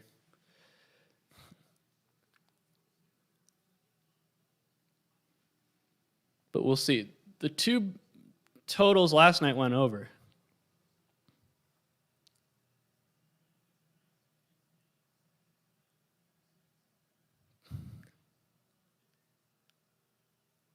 That's why it drives me nuts when I see other sports betting YouTube channels to like they'll have the clickbait title, how to win money at sports betting, or how to, win money at NFL, what bets to place in the NFL. And they always circle back to player props. And I'm like, yes, player props are probably the best market to bet in the NFL, but highest juice, and you're going to get limited if you're any good.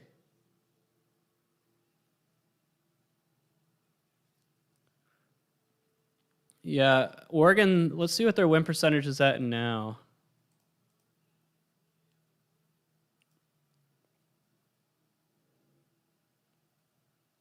I mean, 3rd and 20 from the 46.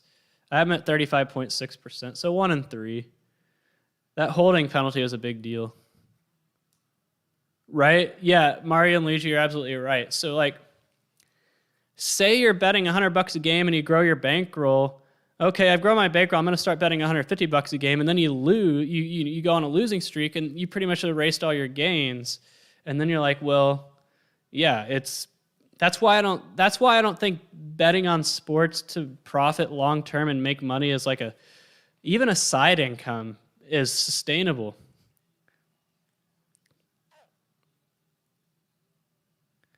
Yeah, but that Kansas spread was a tough one. I felt bad for Kansas bettors last night. I wasn't one, thankfully, but that was a tough one.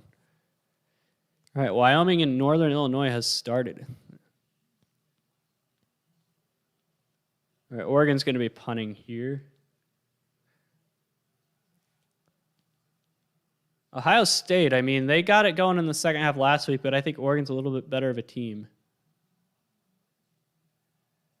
All right, Western Kentucky has to go for it here, right?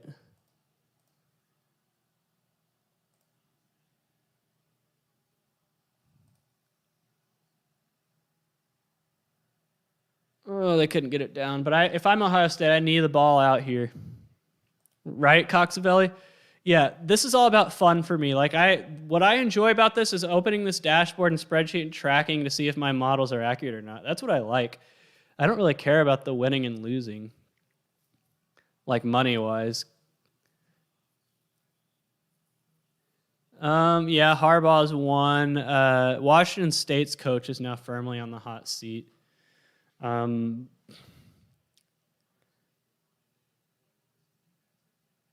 think Ed Orgeron at LSU is gone after this year. Who else? I mean, Mike Gundy, I don't think he's someone who Oklahoma State will ever fire, but they have not looked good to start the year. So there has to be a change at some point, right? Or not like a change, but like something's got to shake up.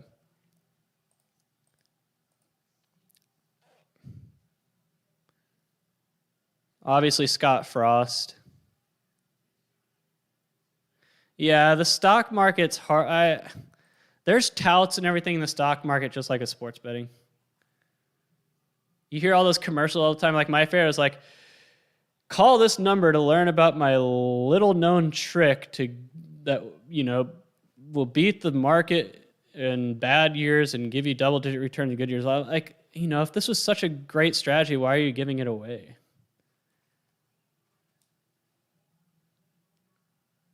Yeah, Ed Orgeron was just Gene Chizik, part 2.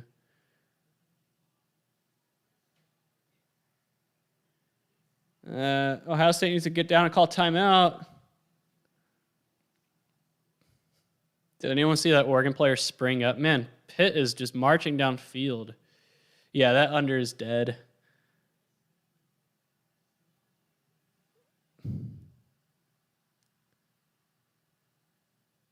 I think Mike Leach could be on the hot seat.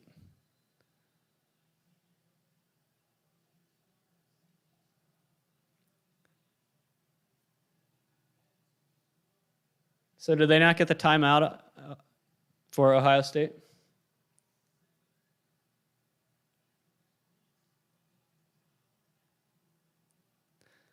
All right, because it's halftime, I'm going to take a quick bathroom break.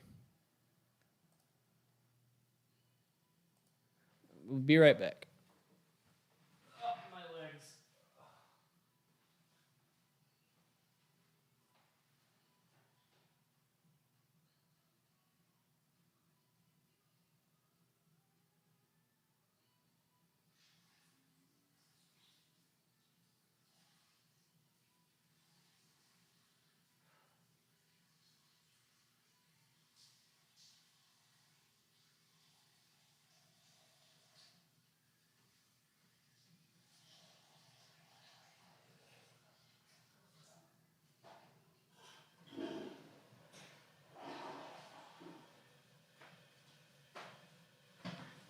My legs, man.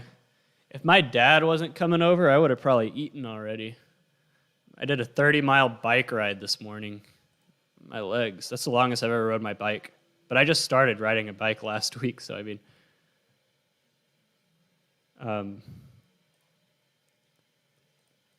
don't judge me. I mean, 30 miles is still a lot. Oh, man.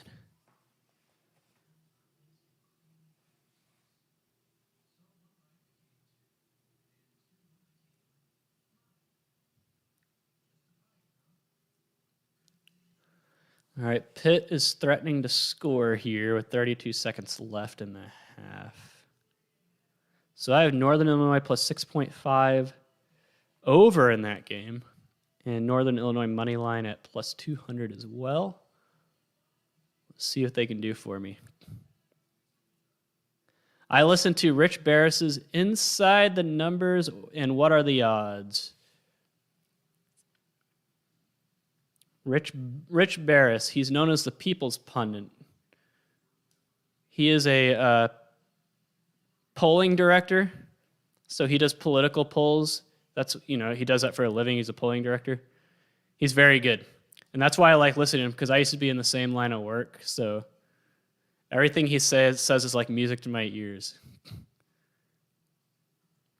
because he calls out all like the fake polling and fake surveys, and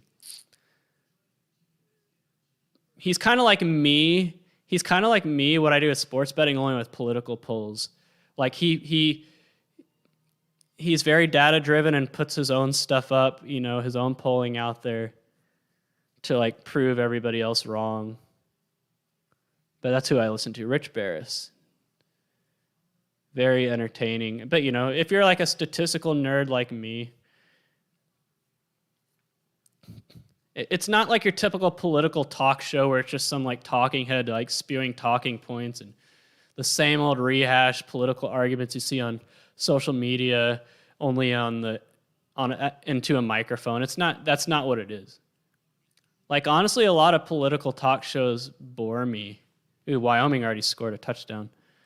Because it's just talking points over and over again. Same stuff every day. That's why I like listening to Rich Barris, because he, is a more data-driven guy. You should have seen my order from Jack in the Box the other day.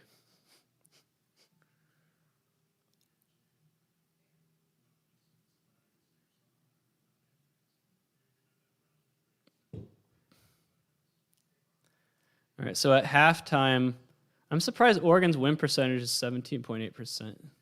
I think it should be higher.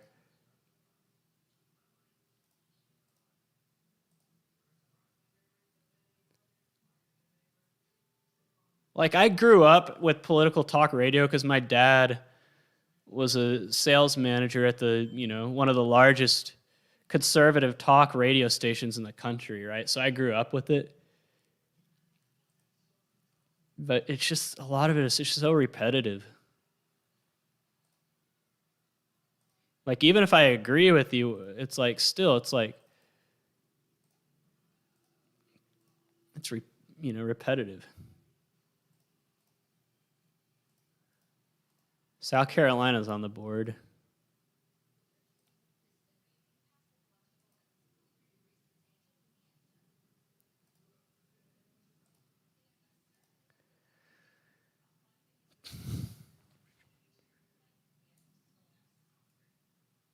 Oh man, my Jack in the Box order I ordered Monday was like way more than that. No, that was the thing. It's because Coxavelli, I was going to go to like an actual restaurant in Las Vegas, but my flight from Texas to San Diego got delayed, so there wasn't much open, and I just wanted to. So that's why I went to Jack in the Box. I would bet Ohio State live, guys. Based on what my models are saying, I think there's real value on Ohio State live.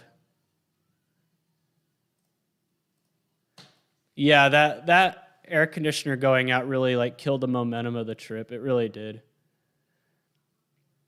Like it became like a trip where I was, wanting to stop and see things, and to a trip where I was like, I just want to get to point A to point B as fast as possible so I can get out of this car.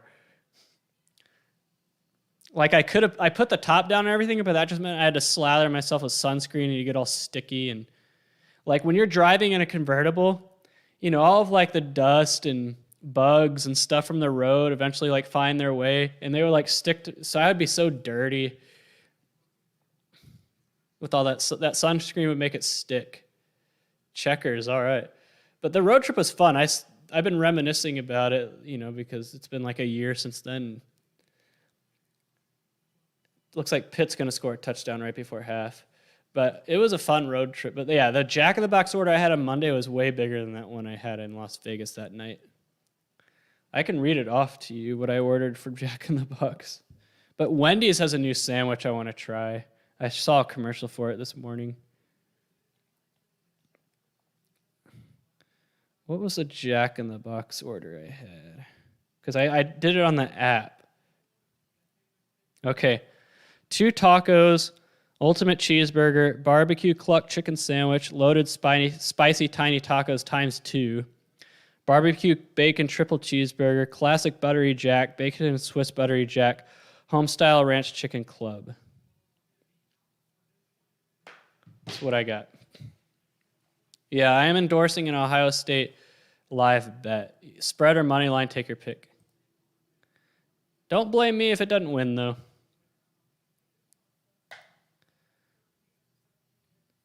Wait, I only have a play on the Northern Illinois money line and the over. And the over is good. Wyoming with an early touchdown. That's good. Oh, yeah, I ate it all. And then after I ate all that, I had some ice cream. Like, I have no bottom. I need to do like a food challenge or something. But, I'm starting to get a little worried because, I'm not. You have to eat like I do. First of all, I only do it 2 or 3 times a week. And second of all, I'm very active. Very active. And I fast twice a week. So 2 days a week, I don't eat anything at all. So oftentimes when I'm eating in order like that, I haven't eaten in the last 48 hours or so. Oh, yeah. It was a beast order. And I always get it to go. Like, I could easily eat it there, but, like, I don't want these people to think it's all for me. Like, I went to a Nashville chicken place last month here in Texas, and I ordered a pretty big order, and the server was trying to, like, I thought it was a place where you could order over the counter, but it wasn't. It was like a sit-down place where you had a server and everything. And the server was, like, trying to get me not to order all that because they're like, you're not going to be able to eat all that. And they even brought out to-go boxes with the order when they brought it out. And I was like, just watch me, guys. I'm going to be able to eat all this. And they didn't believe me. And I did. And they were so stuck. They're like, we need to like create a food challenge named after you. And it really wasn't that much. That's the thing. It was one of their sandwiches, one of their Nashville chicken sandwiches, and like 5 Nashville tenders. And the tenders are big, though. They're like really long, bigger than your average chicken tender. And then they had these fries that were really interesting. They were called cheesy fries. So they weren't cheese fries with melted cheese or cheese sauce on them, but they were cheese fries that were like dusted with like powdered cheese. Kind of like, like Ruffles, sour cream and cheddar chips. Imagine if you crushed those up into a powder and like coated them on French fries. That's exactly what it tasted like. They were really good. But no, I ate it all and they were like impressed. And I'm like, it wasn't that big, it wasn't. I had plenty of room. I went and got some frozen custard after that, but it's like they were like trying to get me to not order all that. And I'm like, why? Don't you want to make more money? Because the higher your bill is, the more I'm going to tip you. Yeah, I still do 1 meal a day. I've done that every day since July 10th. So 2 months. There's been 1 day where I didn't do 1 meal a day. And that was my nephew's birthday on the day I ran a half marathon.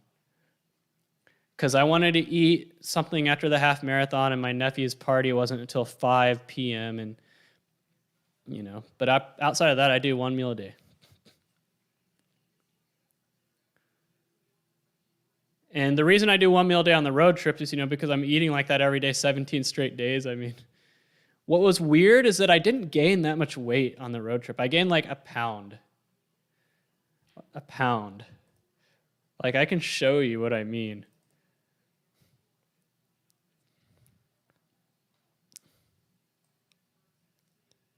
Whoops. So the road trip started on August 20th. So I was 159.8 the day I started the road trip, and then I was 160.9. So I gained 1.1 pounds on my road trip, eating like I did every day. Although I wasn't getting massive orders like my Jack in the Box order. Virginia scored again. Like, I wasn't like eating 8,000 calories a day. Like some of those days, like that day I went to Maine and had the lobster. That wasn't very filling. Like lobster is expensive, but it's not filling at all. Like I remember being hungry like 2 hours later, but I had to wait until the next day to eat again.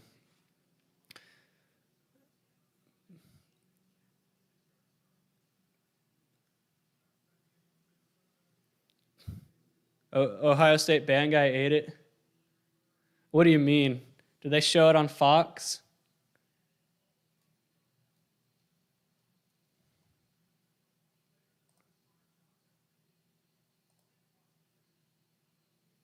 Wyoming scored again. I mean, that's good for the over, but not good for my Northern Illinois money line bet. How bad is Georgia Tech? All right, my Army under bet might not be so dead. Let's feed it. Let's see where we stand. They need 2 touchdowns. So it's, there's a 1 in 4 chance the bet still goes under, so it's not completely dead. Oh yeah, my favorite meal out of the whole trip, Coxavelli, was the Wisconsin cheese curds. Those were so good. I need to find a place in Texas that makes them like that. Like, places sell cheese curds everywhere, but they're not like, most of them are pretty much just like mozzarella stick bites. The place in Wisconsin, those cheese curds were like blocks of cheddar cheese that were deep fried. They were so good. And that burger that I got, it was called the cheese bomb, and it was supposed to be smothered in that white sauce that came in the ladle or whatever. But I just had him put it on the side because I was like, I don't know, that might be too overkill for me.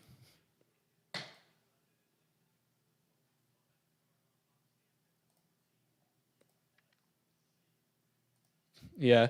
I remember, like Baylor, I make fun of Baylor a lot because their freshmen do what's called the Baylor line. And like all the freshmen come out and run out ahead of the football team, out of the tunnel, and there's people always tripping every time. It's funny. Also, like if I was a Clemson football player, I would be afraid to run down that hill and be afraid to trip and like embarrass myself. I didn't make the road trip to Clemson when we played there. I did not. I wasn't on the travel squad, but my teammates that did go said it was like so awesome. Like, and so, but Coach Patterson was like, we're not gonna come out of the locker room after they do the hill, because he's like, I don't want you guys to be distracted. And so our guys didn't come out of the locker room until the Clemson did their hill rock thing.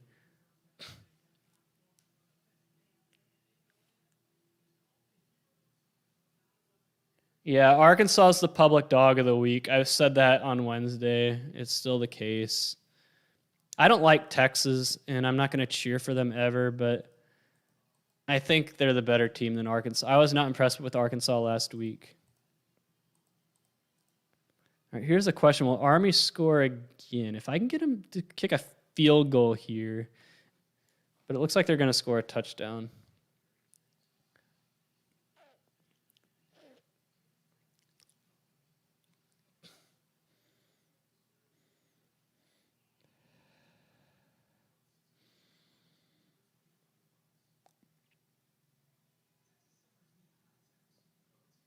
So South Carolina's touchdown was on a pick 6 on a botched screenplay, so they haven't even done anything offensively. Yeah, I'm just trying to assess the chances this goes under, and I need a field goal here. But it looks like they're going to score. I don't think Western Kentucky's going to stop them.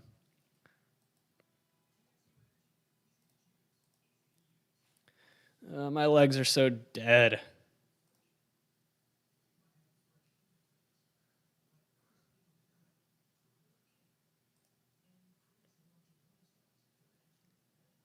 Oh, yeah, I don't think Army's going to lose unless Bailey Zapp goes off. I remember Bailey Zapp last year playing for Houston Baptist when they almost beat Texas Tech. I think that was the first ever live stream I did. My first live stream was last year, I think, on that night that Texas Tech and Houston Baptist played. And it was nothing like this. It was like just basically me. I think I had like a spreadsheet open tracking my bets, but it was just like simply that. Oh yeah, Mario and Luigi, yep. All the Corona freaks having it, like Fauci was like whining about it. I'm like, shut up, man. Here's what I don't get. And I hope YouTube doesn't shut me down for saying this, but Joe Biden the other day was saying, if you're vaccinated, you have nothing to worry about, right? Joe Biden was like, if you're vaccinated, you have nothing to worry about. You have a 1 in 5,000 chance of anything happening to you. All you need to do is get the vaccine and you're completely safe. And then like 5 minutes later, he says, the vaccinated or the unvaccinated pose a threat to the vaccinated, right?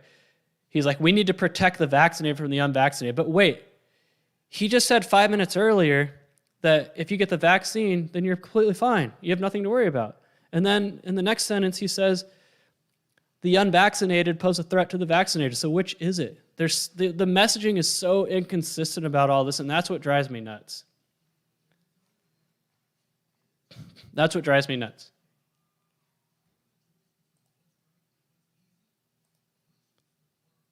Yeah, Florida State had a pretty good atmosphere. They did.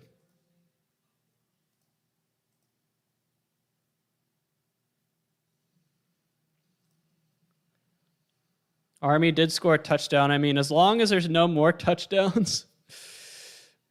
But no, that touchdown probably sealed the deal. Yeah, it's like that speech was so inconsistent. Like he was trying to have it both ways.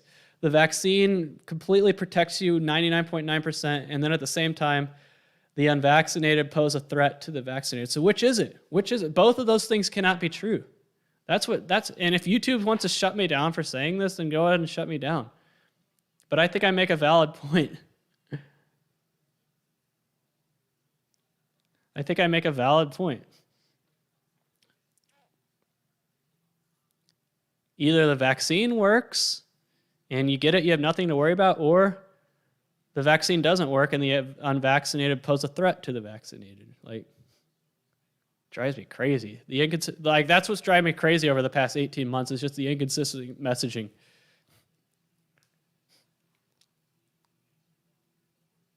And I think Nate Silver has it right, and I'm not a Nate Silver fan at all, but he's right when it comes. He said there's no defined measures that are being used to determine whether or not we're being successful against COVID. He said the goalposts are always moving and it's flip-flopping and all that, and there's no consistency at all, and he got absolutely destroyed on Twitter for saying all that.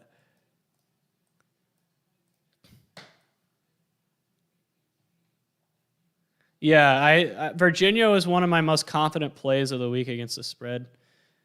They're one of the first games I talked about. Yeah. I just don't like the inconsistent messaging.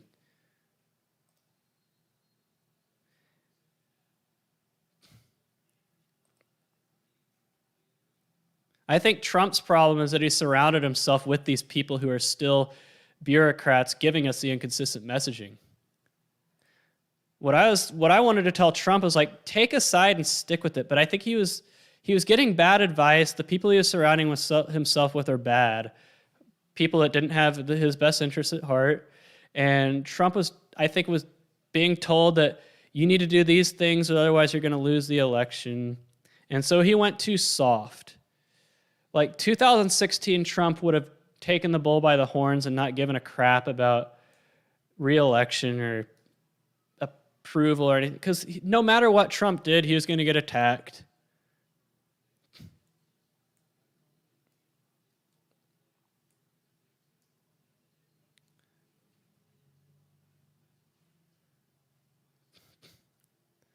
My original Twitter account got banned, and I don't know why, to be honest with you. I had to create a new one because I didn't really post about politics on it. I never did. I posted 100% about sports betting.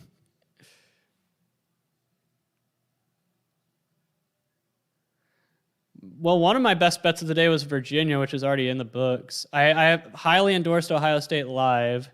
It's sad we're not going to see the end of that on this stream. But I like Ball State. I like Toledo. I like Buffalo. I like Rice. I like Appalachian State. I like Washington. Those are the ones I like the best. Do I vote? Yeah, I vote. I mean, those of you who have been watching me, it's no secret where I lean politically. I don't outright say it, but if you can read between the lines, I mean, it's not. Yeah, I'm work from home too, and I don't think any of that affects me.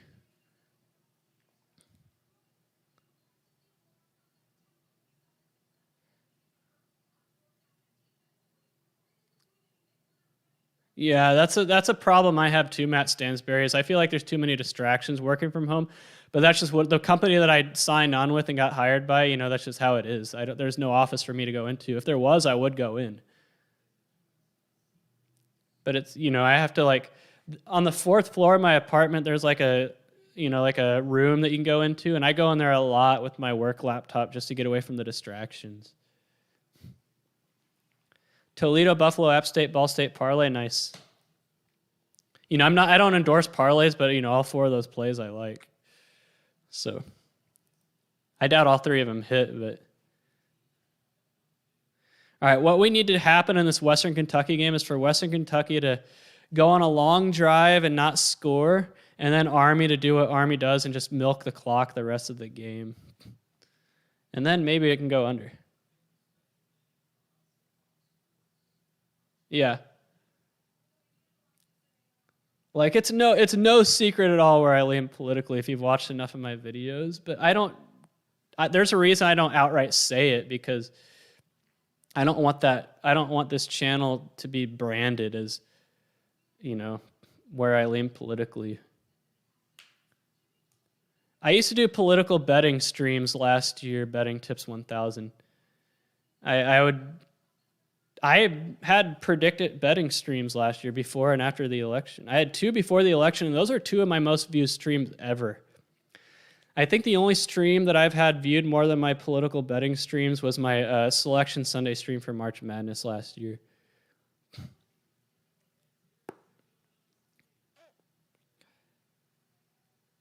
But I was advising on because Betting Tips 1000, I used to be in the political polling. I used to do political polling for a living. It was part of what I used to do. And I was telling everybody that the polls were wrong going into the 2020 election. They were wrong, and there's money to be made by betting against those polls. And I was right. I was right.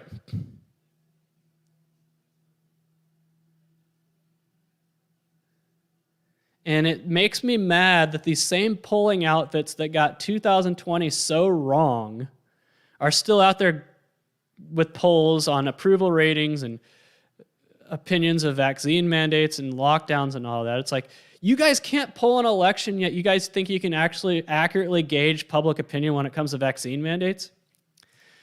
Oh, so the AP comes out with a poll saying Joe Biden was going to win Wisconsin by 18 points. 18 points, that he only won by less than 1%.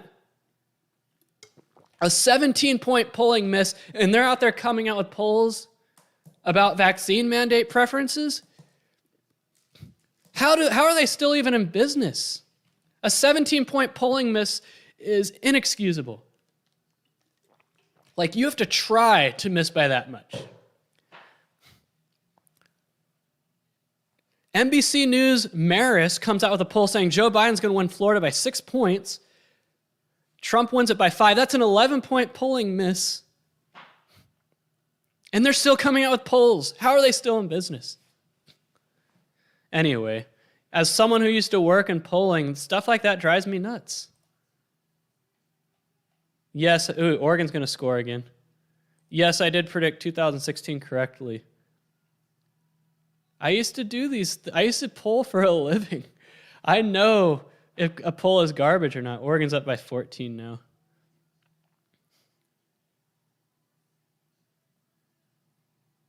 Because the reason I think I can accurately gauge these things is I used to do polling. I have commission polls. I have written surveys. I have structured the questions and how the questions asked and the responses and how the person being interviewed is supposed to respond. I've done all that.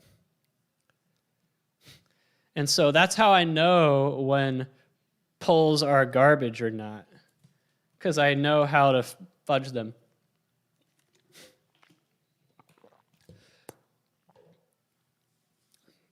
Betting Tips 1000, where you're off by saying the polls are not wrong, is that you need to look at it from a state-by-state perspective.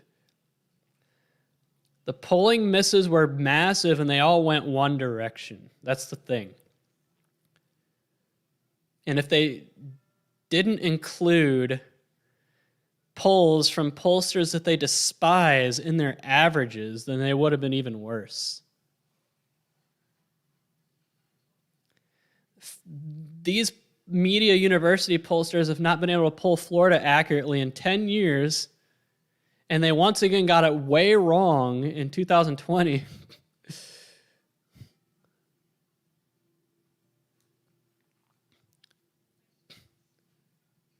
Anyway, I don't want to turn this stream into a politics stream, but I'm just saying, you know.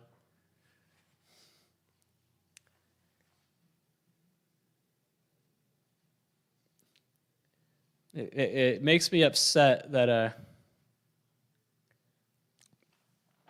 the same pollsters who got 2020 and 2018 and 2016 and 2014 so wrong are still out there coming out with polls.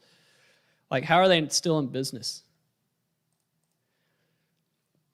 Nick D'Amico, I can explain that. So Oregon is up to... The issue with mail-in ballots is that it increases the chain of custody. So who's to say that a poll worker picking up mail ballots in a predominantly Democrat area throws them all out because or postal worker? What if a postal worker who's a Republican picks up a bunch of mail ballots in a predominantly Democrat area and throws them in the trash? What prevents the same thing happening, a postal worker who's a Democrat picking up ballots from a predominantly Republican area and throwing them in the trash? The chain of custody. Also, it gets rid of the precinct system. So the precinct system exists because it decentralizes vote counting. So if you're going to cheat, then you need to take over as many precincts as possible. And there's thousands of precincts, and that's very hard. You might be able to cheat in one precinct or two precincts, but it's only going to be limited to that precinct. Mail-in ballots are all processed in one central processing facility. So therefore, you are able to influence a lot more if you have bad motives in that central processing facility than you would be able to do in a precinct. It also opens up the door for ballot mules. Now, ballot mules are different than ballot harvesters. Ballot harvesters are people who go door to door collecting ballots, which was ruled illegal in Arizona by the Supreme Court. Ballot mules are people who go out door to door collecting ballots that aren't filled out yet, and then take them to a central facility to fill them out en masse. Anyway, no one's gonna, yeah, they would be committing a serious crime, but who's gonna catch them in the act, and who's gonna, like, what, are there police going around checking to see if people aren't, that's the thing, like, it's an unenforceable crime. And it allows that door to be opened. Anyway. Like when I lived in California, I got 3 ballots in my mailbox. 2 of them were not addressed to me. What was stopping me from filling out the 2 ballots not addressed to me and putting it in the mail?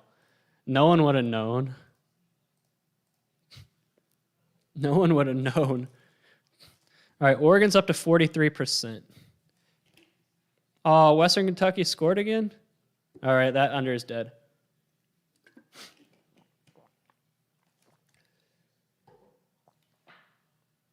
Well, Nick D'Amico, the safeguard against the blank ballots from being filled out is signature matching, but they dropped signature matching last year.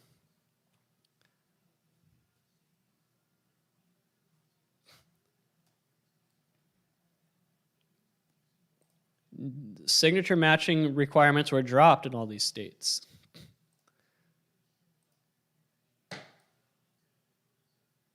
That's not being that's just getting out the boat, Dr.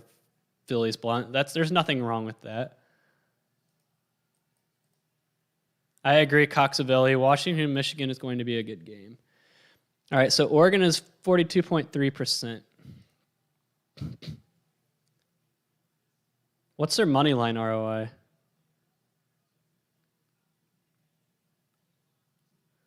I don't think I have anything on Kentucky and Missouri. $1.33 per dollar. That's not bad at all.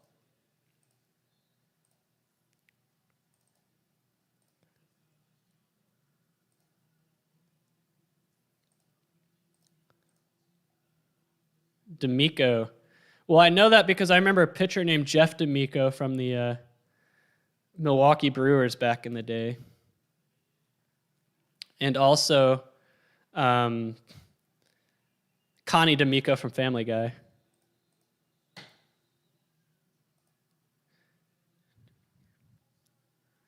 All right, the over actually is looking good in this Wyoming game. I'm going to go ahead and feed that one.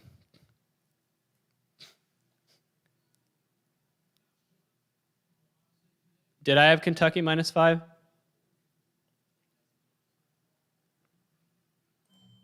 on a second. Over 91.9%. Nice.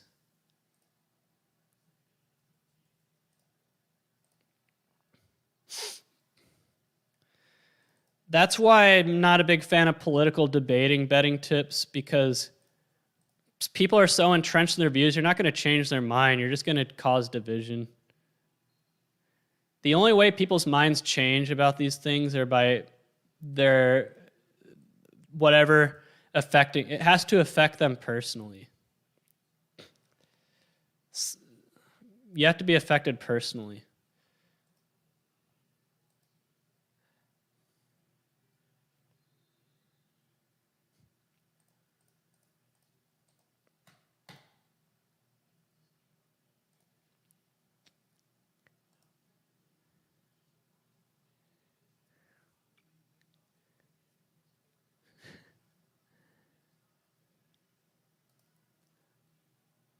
There's somebody in the chat that made a comment I agree with, and I'm not going to say which one it is, though, because I don't want to get shut down like I got shut down last December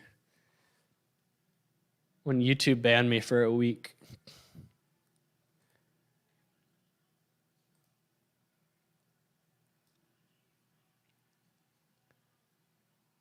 Okay, Ohio State scored.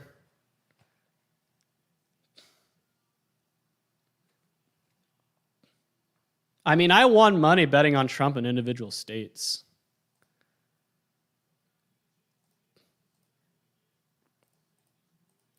Because remember, Trump was an underdog on Predict It in Florida, Ohio, Texas, states like that, North Carolina,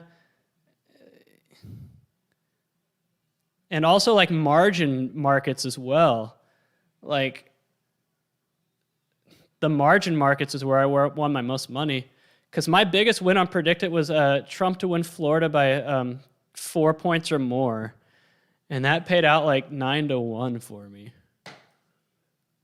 because Biden was favored in Florida on election day and on Predict It, and I was like, that state's not competitive. Trump's going to win by at least 3. Anyway.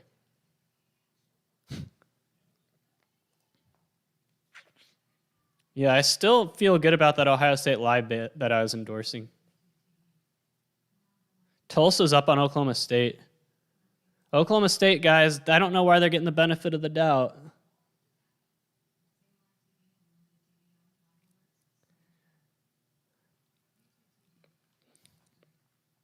They said there is no standing. They didn't say there was any case. They said there is no standing. Which is weird, because they said that any case that was to be brought to them should have been brought before the election. And then but the thing is, they said the cases brought to them before the election didn't count because the election hadn't happened yet and there's no harm. I think the Supreme Court just punted, to be honest with you.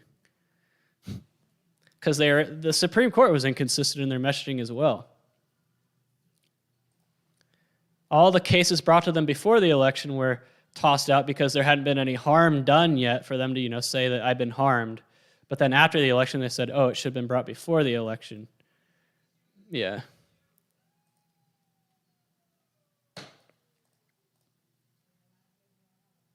Anyway, this topic is old and done. People are going to believe what they want to believe.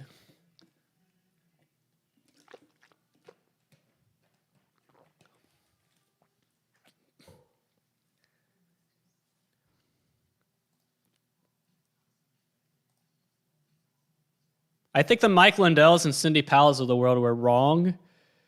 I don't think that I think they were being given bad information by bad people. And I think the Trump campaign was right not to hitch their wagons to those guys.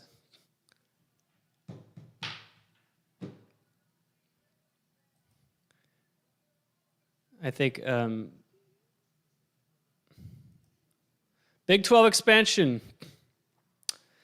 I was in favor of adding UCF, Cincinnati, and BYU. I was not in favor of adding Houston. I would have rather added Memphis or Boise State or Colorado State even. Like, I had a hierarchy of expansion targets. If we were going to expand to 10, I was in favor of Cincinnati and UCF. They got added. If it was going to be 12, I was in favor of BYU and Boise State. 14, I was in favor of Colorado State and New Mexico. And then I would have added Houston if we were going to 16. But I'm not a fan of adding Houston. I'm not. It is what it is, though. But I don't think we should expand anymore. Everyone's like, oh, the expansion is starting. Then they're going to add 2 more teams, go to 14 and 16. I'm like, okay, if you're going to go to 14, that's fine. But the thing is, I don't want the conference to become too big. Too many mouths to feed and all that. Right? If you want to add Memphis and maybe one other team like Colorado State, that's fine. But it's no more than 14. You don't want the conference to become too big. So that's where I stand on Big 12 expansion. UCF and Cincinnati, great. BYU, great. I'm not as anti-BYU like other TCU fans are. Well, some field goal just got blocked. Pitt's field goal got blocked, and Tennessee's trying to return it, and he's not going to make it far. But, or will he? He escaped a tackle. I might have spoke too soon. He has blockers. Block in the back, though. This is coming back. This is coming back. That field goal return for Tennessee is coming back. He returned it all the way. It looked like he was going to be tackled, but he escaped it. But yeah, I'm not a fan of adding Houston. They don't have. I don't know. I think Memphis adds more to the league than they do. I think Colorado State adds more potential than they do. Even a team like New Mexico, lots of potential with them.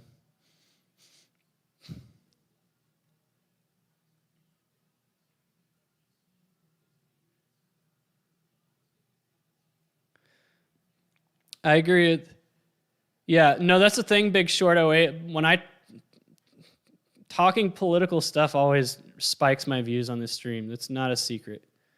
I've known that for a while. But I don't want people to watch my streams because of that, which is why I keep it to a minimum. But Clint Richardson's right. Sidney Powell and Mike Lindell talked too big of it. You got to back that stuff up, and they were not able to. That's the problem. I would have listened to the likes of Robert Barnes and people like that.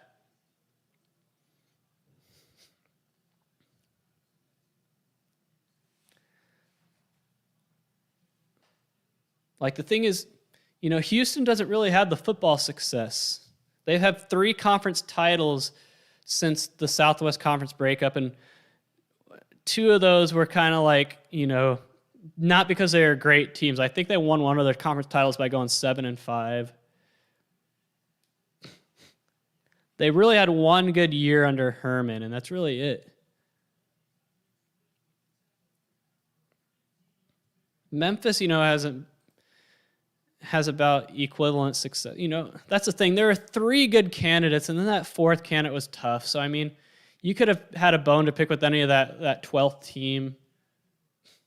And I honestly think the Big 12 added Houston because of Tillman Fertitta. I'm convinced that's why they added Houston, for his financial backing. And Oklahoma State cannot afford to lose to Tulsa. Tulsa lost last week to UC Davis.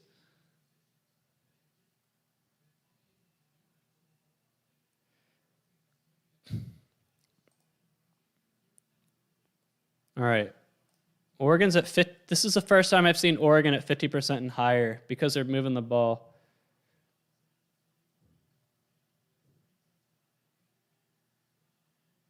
The thing is, Ohio State's defense is just, They're not playing like I said this going into the season. Ohio State is going to live or die by their defense. And I feel like their defense is just too soft.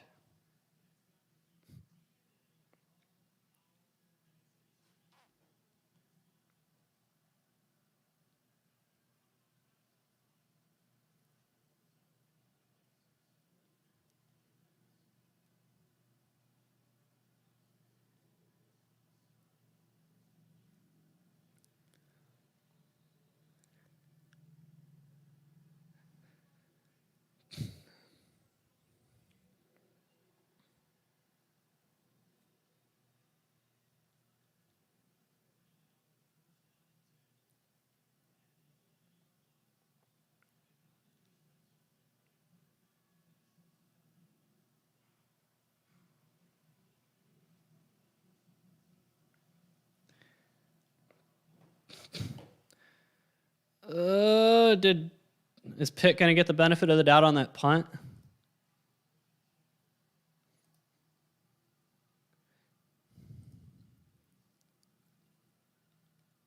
I work with a guy who's an Ohio State grad, and he was saying that my models, he wasn't criticizing my models, but he was like, I was showing him the Ohio State Oregon predictions.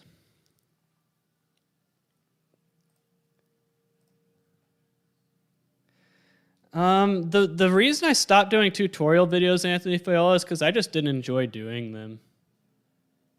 To be 100% honest with you. I feel like I'm not really that good at them, first of all. And I just didn't enjoy them. I feel like there's people who can teach the concept of modeling better than I can. Let's put it that way.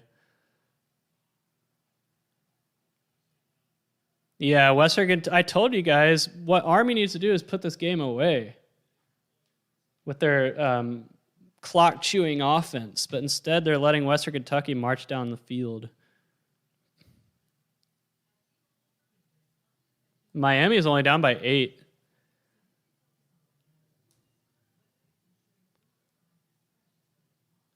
Yeah, I think my Northern Illinois money line is dead, but the over might be good.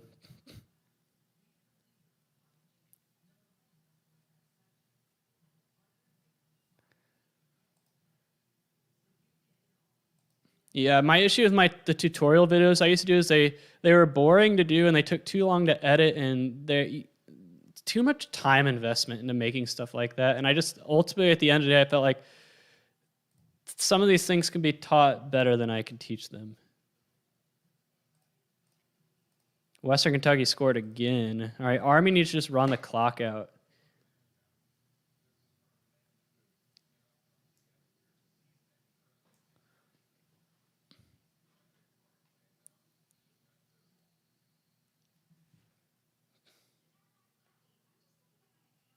All right, 15 more minutes for me.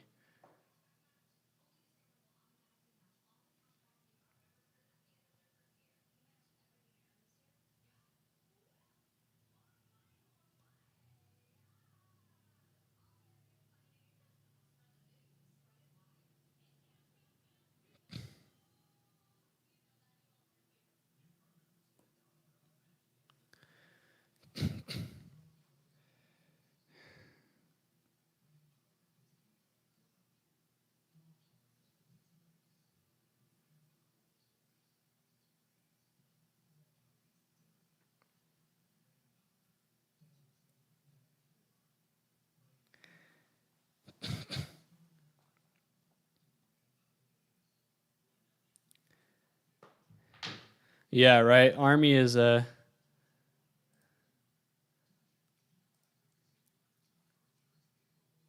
Army needs to do what Army does and run this clock out.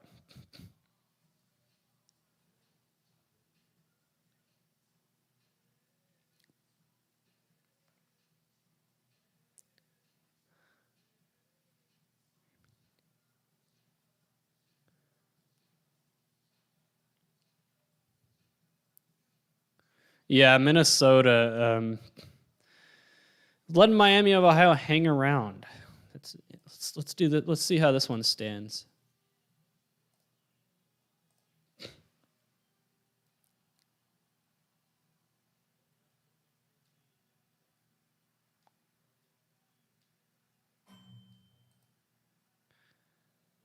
You have an 89.8% chance at cover if you're on Miami of Ohio plus 20.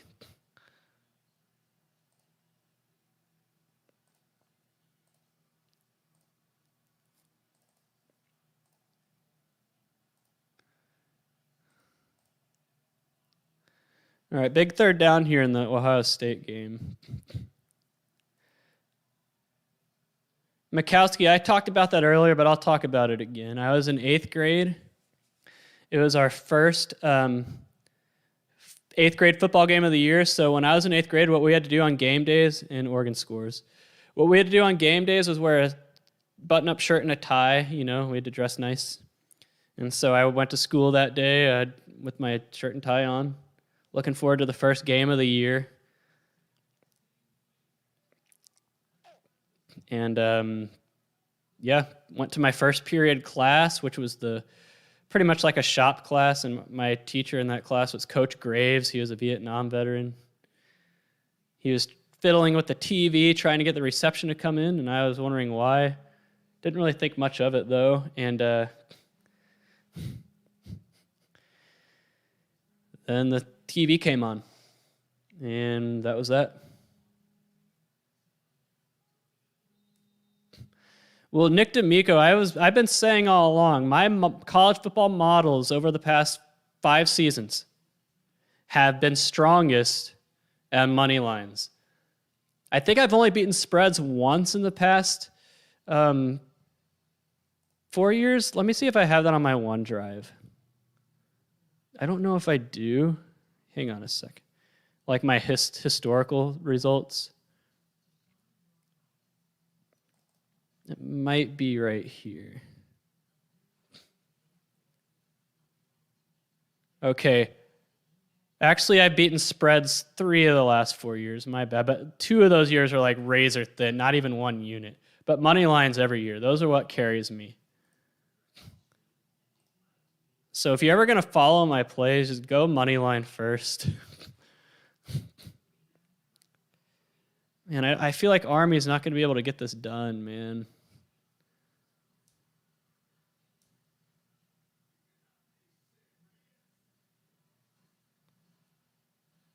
All right, Oklahoma State's threatening. Man, Ohio State. I apologize for those of you I told to take Oregon live. I do.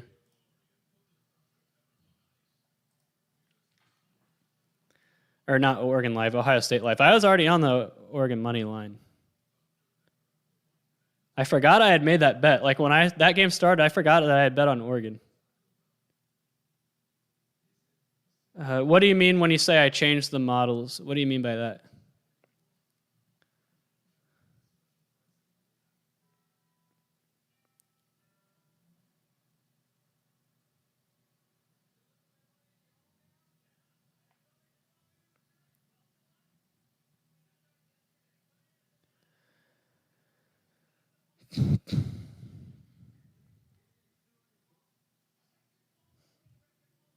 I already have Peacock. The reason I subscribe to Peacock is for WWE, for pay-per-views.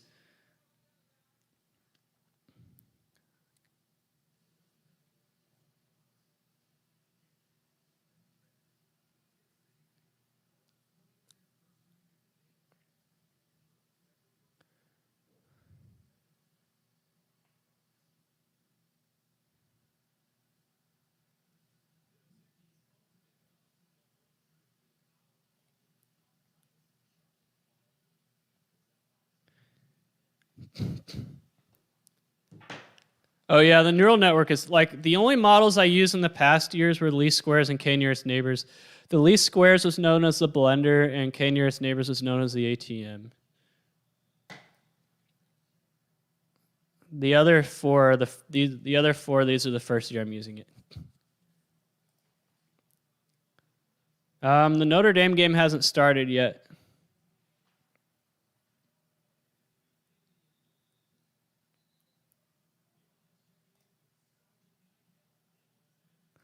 I'm surprised I'm giving Ohio State a 60.3% win chance. That's even though Oregon has the margin edge.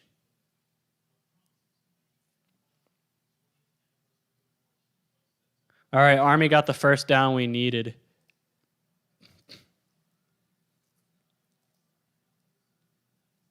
Okay, now the possession arrow needed to change. So I still have giving Ohio State a 52.2% chance.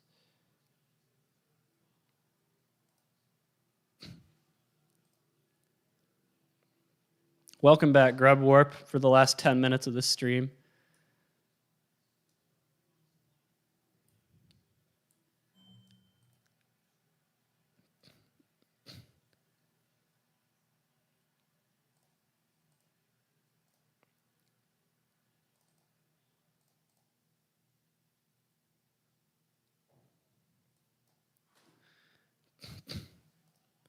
Man, Miami of Ohio is not dead yet, guys. They're still in this game.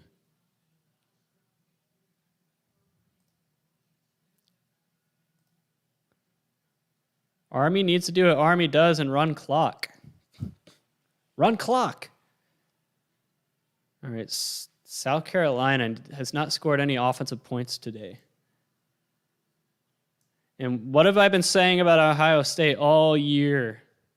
I mean, it's only week 2, but I said that they will live and die by their defense. Clint Richardson, my dad's coming over for the TCU game, so I'm going to start cooking and everything, and we're going to watch the game. And then I'll come back at 6:15 Central Time, assuming the TCU game's over by then. Which it should be, because it's 2 teams that run the ball and use clock and all that.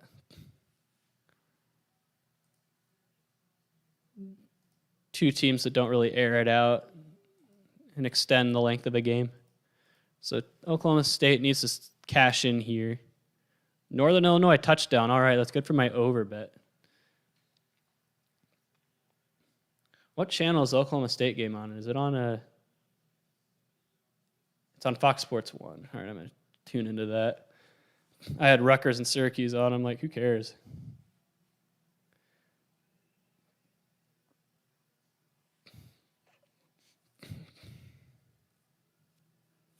Yeah, I think I'm on the under for TCU Cal. I'm not, but all 6 of my models say it's going under, and I think that sounds about right.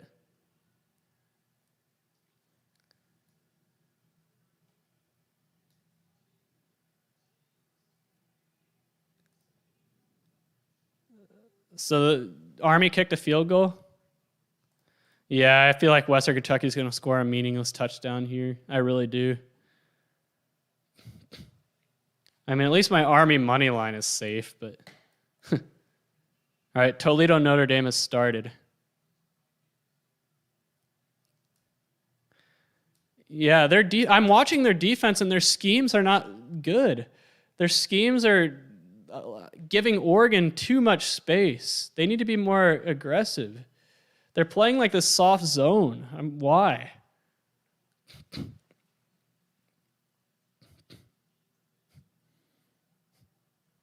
Yeah, but I don't want to charge people for it. I don't want to become Ken Pomeroy. Like, I love Ken Pomeroy to death, and he's an inspiration for a lot I do, but putting a site behind a paywall, like, I feel like he cannibalized his future audience. Like, think of all the people who might have become really into, like, college basketball analytics and all that won't be because the site's behind a paywall now.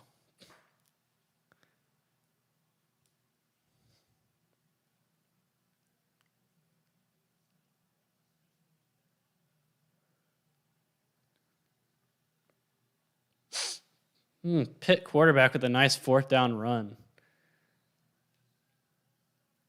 If anybody saw that.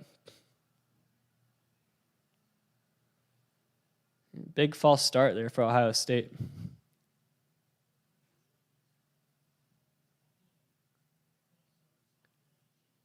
Virginia Tech's on the board, but I have no play on that game. I have an overplay on Rutgers Syracuse, but no points scored so far. Yep. Well, you just know that Western Kentucky is going to be airing it out here, and Army's not going to stop it. I just know. I know.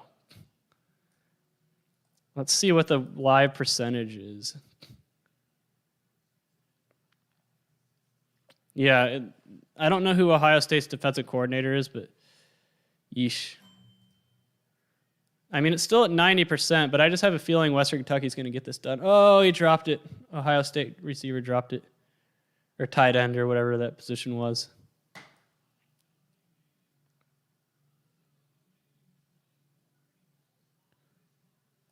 Okay.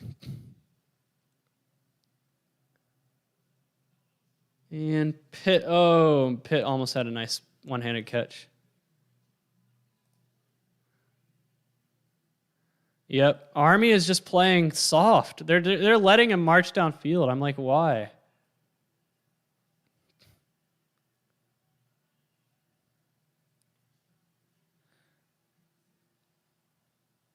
That should have been intercepted.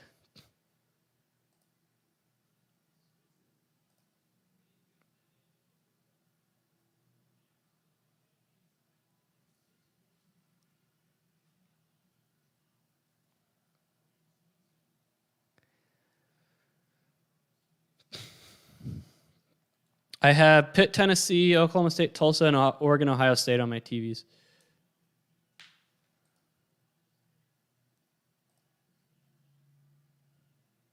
Yeah, Western Kentucky's scoring a touchdown here, guys, and there's nothing we can do about it. Nothing we can do about it.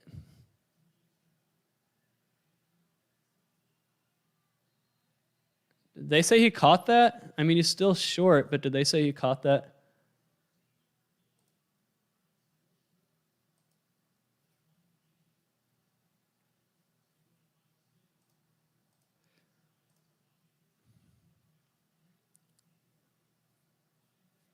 Although what Western Kentucky might do is kick a field goal now to save time and then go for the onside kick. I could see them doing that. They're up to 15.2%. I've seen teams do that before.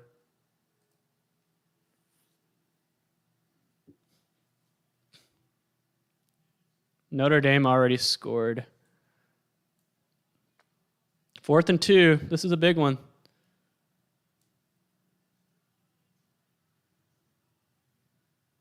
Oh, is that going to be pass interference? Nope. Ohio State's in a lot of trouble now. Yeah, Tennessee looked good at first, but that was just more Pitt sucking than Tennessee being good.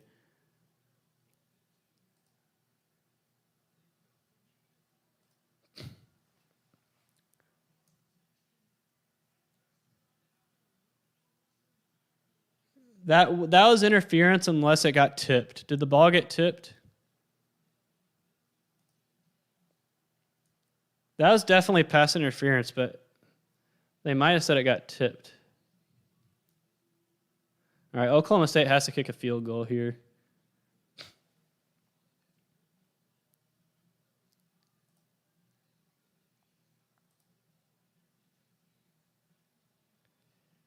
The thing is, the clock's not updating on my dashboard, so there's no way there's a minute 52 left. He was going for the pass interference, but I'm guessing the ball is tipped, and that's the only explanation. Yeah, I would have gone for the ball. Like, that's what they tell you as a receiver. They're like, don't assume they're going to throw a flag if if they're being rough with you. Don't assume. Go for the ball no matter what. Yeah, Western Kentucky is going to sink our Army bet. I'm going to stay on until that game's over. And then I shall depart.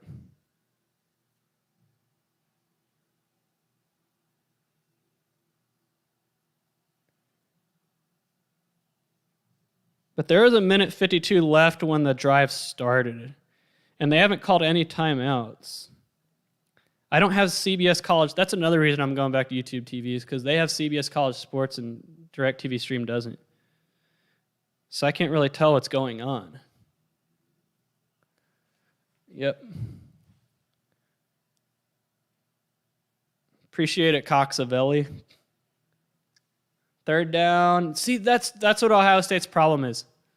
Like, I bet on Oregon money line. I'm glad that this is happening, but their defense is so soft. I don't know who their coordinator is, but geez. Oregon, I have it at 80% now.